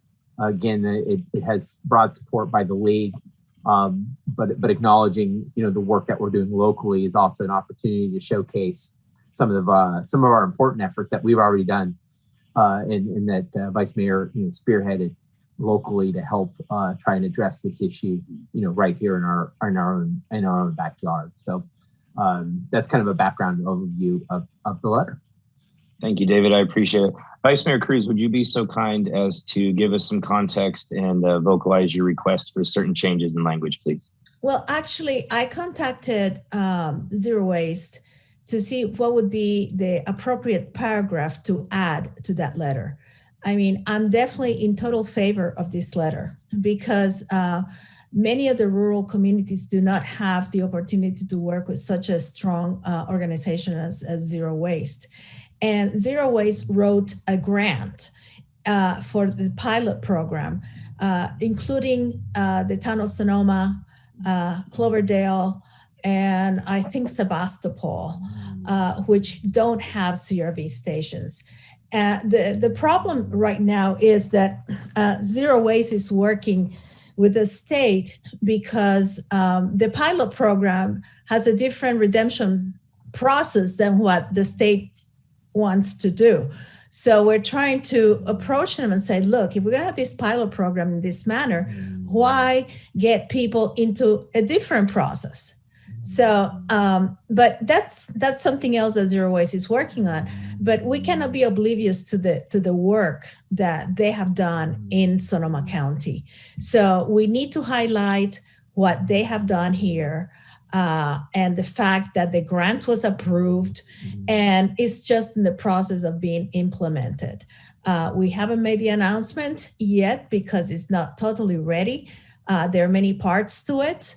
There are other agencies that are going to be assisting with the CRV.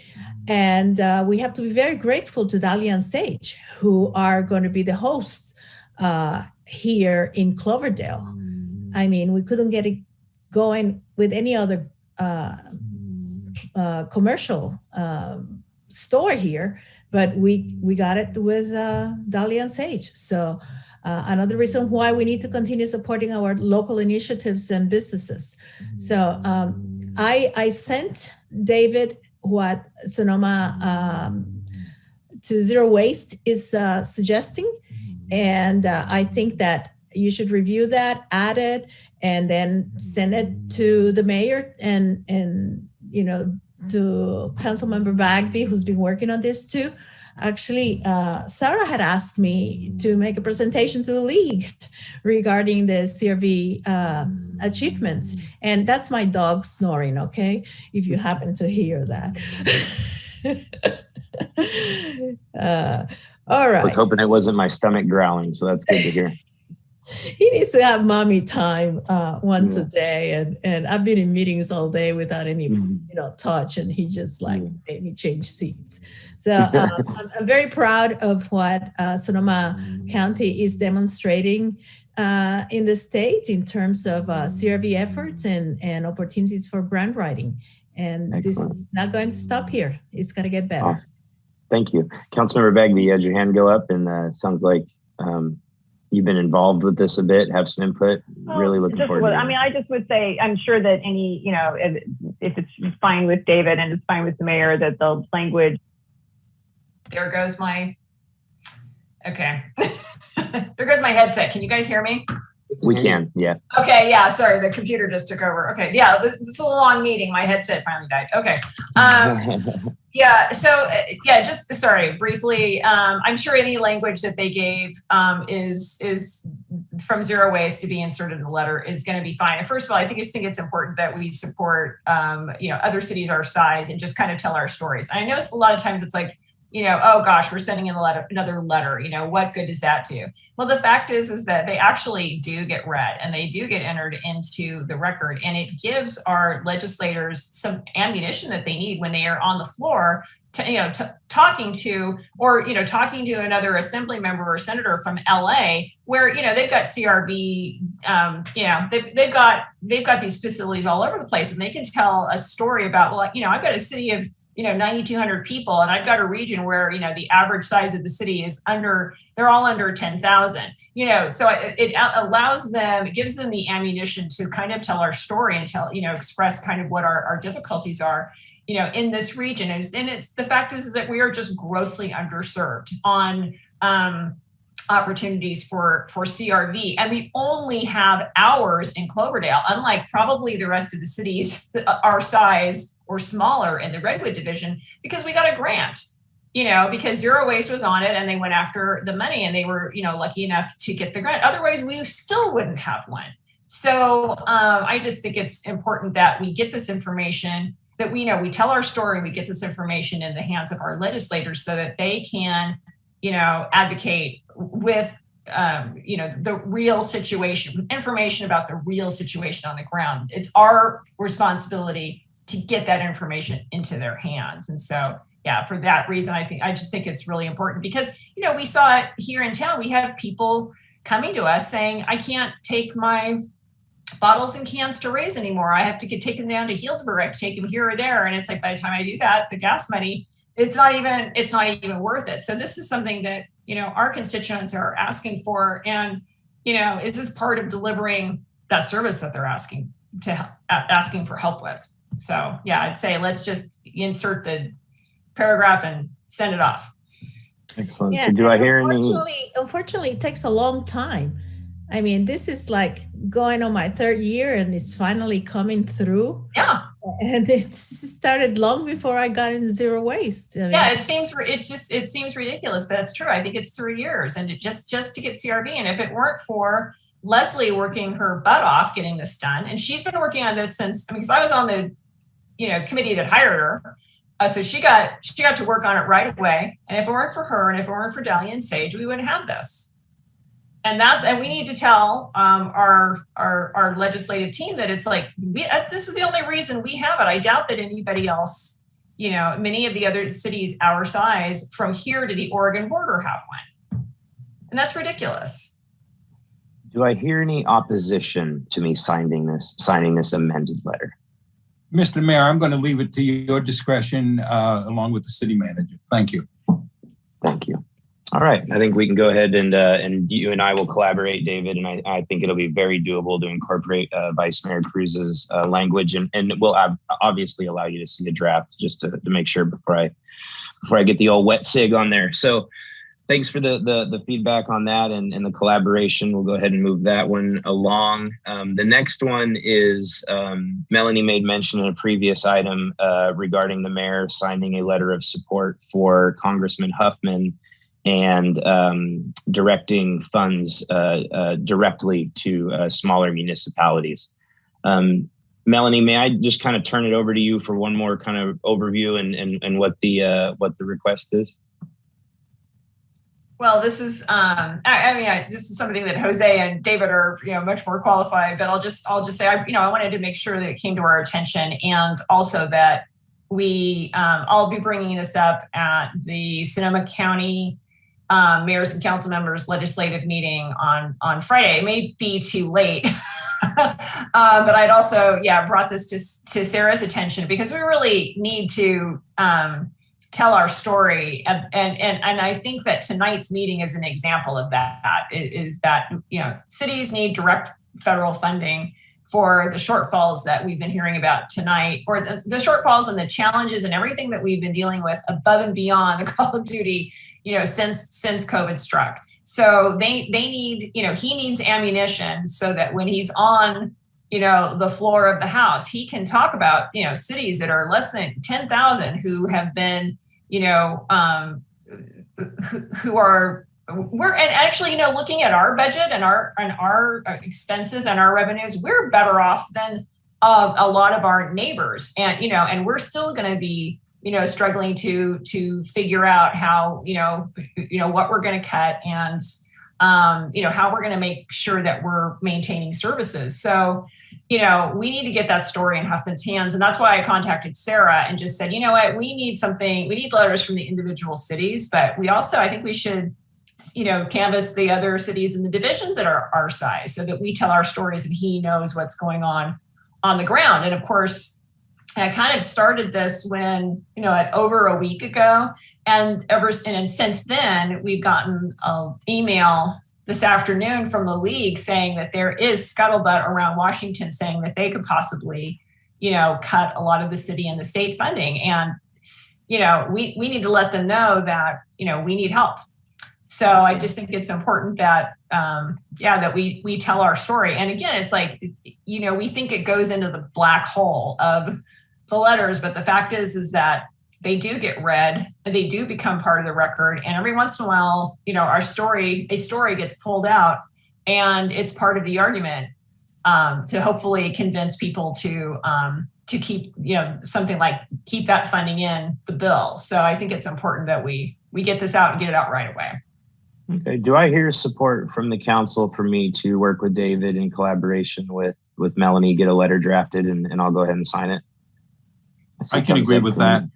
Excellent. All right, David, you and I will work together on that. It sounds like time is of the essence. So as soon as we can get a draft together, I'll take a look at it and we'll move forward from there. Thank you. Thanks, everybody. We're going to move on to city manager, city attorney reports. Anything to report at this time, gentlemen? All right, we're going to move right over the reports. Excellent, thank you. How about status update on current impacts to water supply? This is new. Who do we want to go to for this one? This is our city engineer, Mark Rincon, who will provide an update. Excellent, thank you. Mr. Rincon. Yeah, I just prepared a quick slide on this, and I will be quick. So Irene, if you can pull up the sheets I gave you.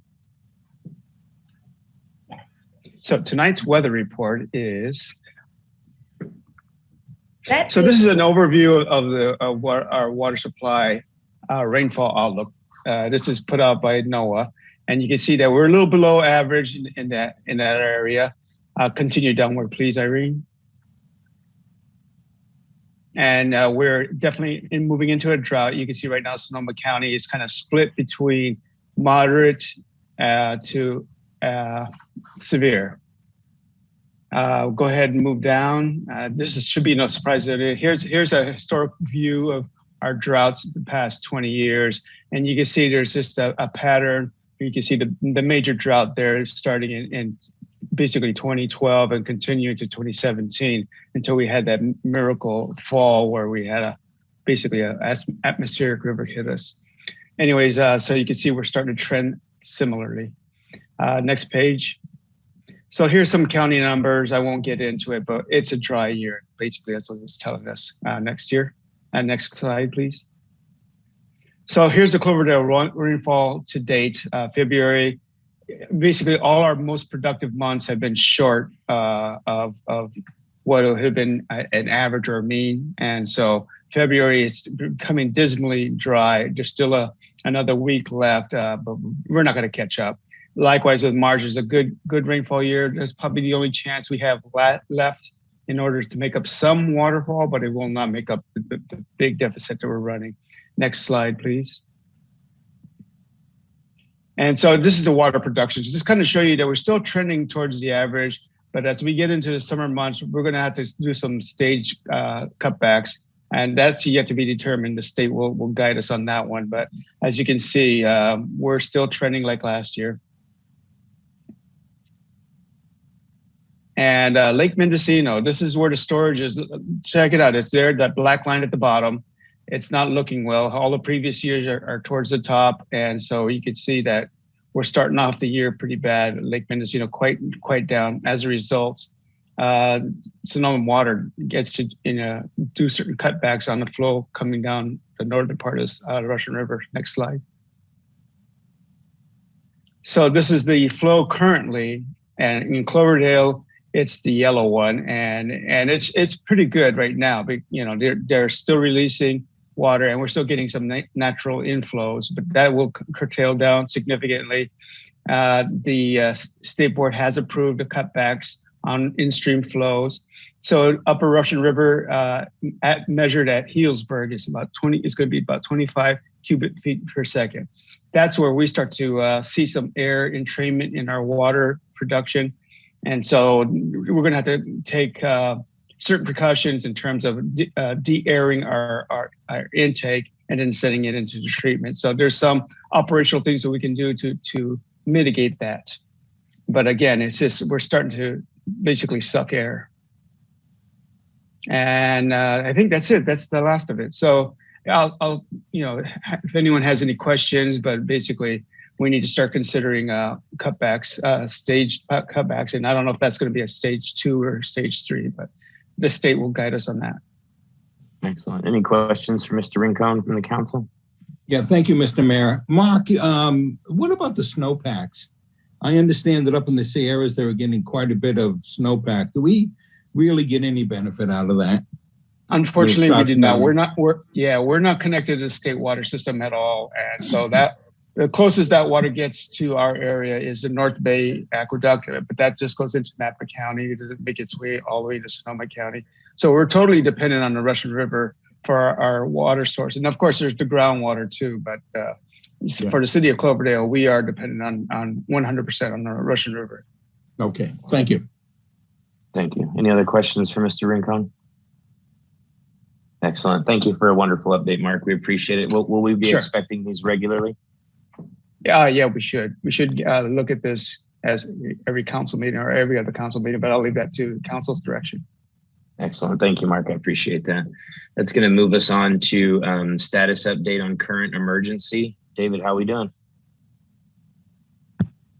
Mayor, Council, we continue to hold weekly meetings with Resilient Cloverdale to provide timely updates on the status of the emergency.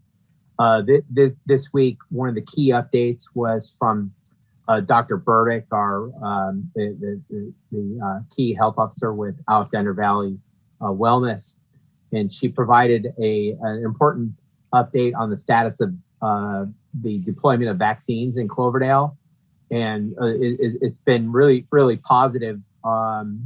Despite the news, kind of from a state perspective or even a Bay Area perspective, that the Wellness Center has been pretty successful in deploying vaccines to our community. This week, she announced that we were able to target again. This is the second time our agricultural and farm worker community. and was also able to extend vaccinations to retail and restaurant workers, and that there's been direct outreach to our restaurants and our retail operations. There's ability to sign up for vaccines on the Alexander Valley Wellness's website, and encourage folks to visit that website if they'd like more information. But it's so far the news relative to the process of getting vaccinated in Cloverdale and serving the greater Cloverdale community as well as Geyserville, it's been, I think it's been really positive relative to what we're hearing, some of the challenges throughout the state. So that was really kind of the major update. And the other update is in regards to food insecurity. Still a lot of work continues in food distribution. Vice Mayor is quite involved in that effort, and has been spearheading a lot of work to get food resources out to our families in need. But also the Senior Center is leading, standing up what they're referring to as a food task force that is going to start planning for possible curtailment of some food resources from some of the existing providers. And I think it's a timely effort to stand up and start building more resiliency around food resources. We also heard from one of our volunteers who is a first responder for San Francisco, who's been providing a lot of consulting expertise, that he's going to bring some consulting experts up that have assisted the city with some of the models for food distribution, and help bring some of that knowledge to Cloverdale community. So that's really valuable information, and I think that's where we're seeing a lot of the efforts dedicated is on addressing food insecurity for our community, addressing the needs for vaccinations, and just continually trying to develop programs for resiliency around the pandemic and in preparation for other emergency hazards. So, Mayor, that's the end of the report, but happy to provide any other specific updates. Jason's ready to leave. No. I just wanted to make sure. I almost forgot my battery last time, and so I was like thinking ahead this time. Any questions for David regarding his report? No questions. I'll just add that there's 3 more testing dates set up for next week for the 65 plus age group. So I'll add that to the vaccination report. Awesome. Thank you. And I want to make sure that Chief Ferguson is not offended that Mark took over the weather report, because that's what he does every Tuesday at the Resilient Cloverdale meeting. And he did such a fine job. It'll be every week this time now. Chief, did you mean to say testing or vaccine? Did I say testing? I meant vaccinations. I apologize. Okay. Yeah. Thank you. Excellent. All right. What we're going to do now is we're going to move on to council direction on future agenda items.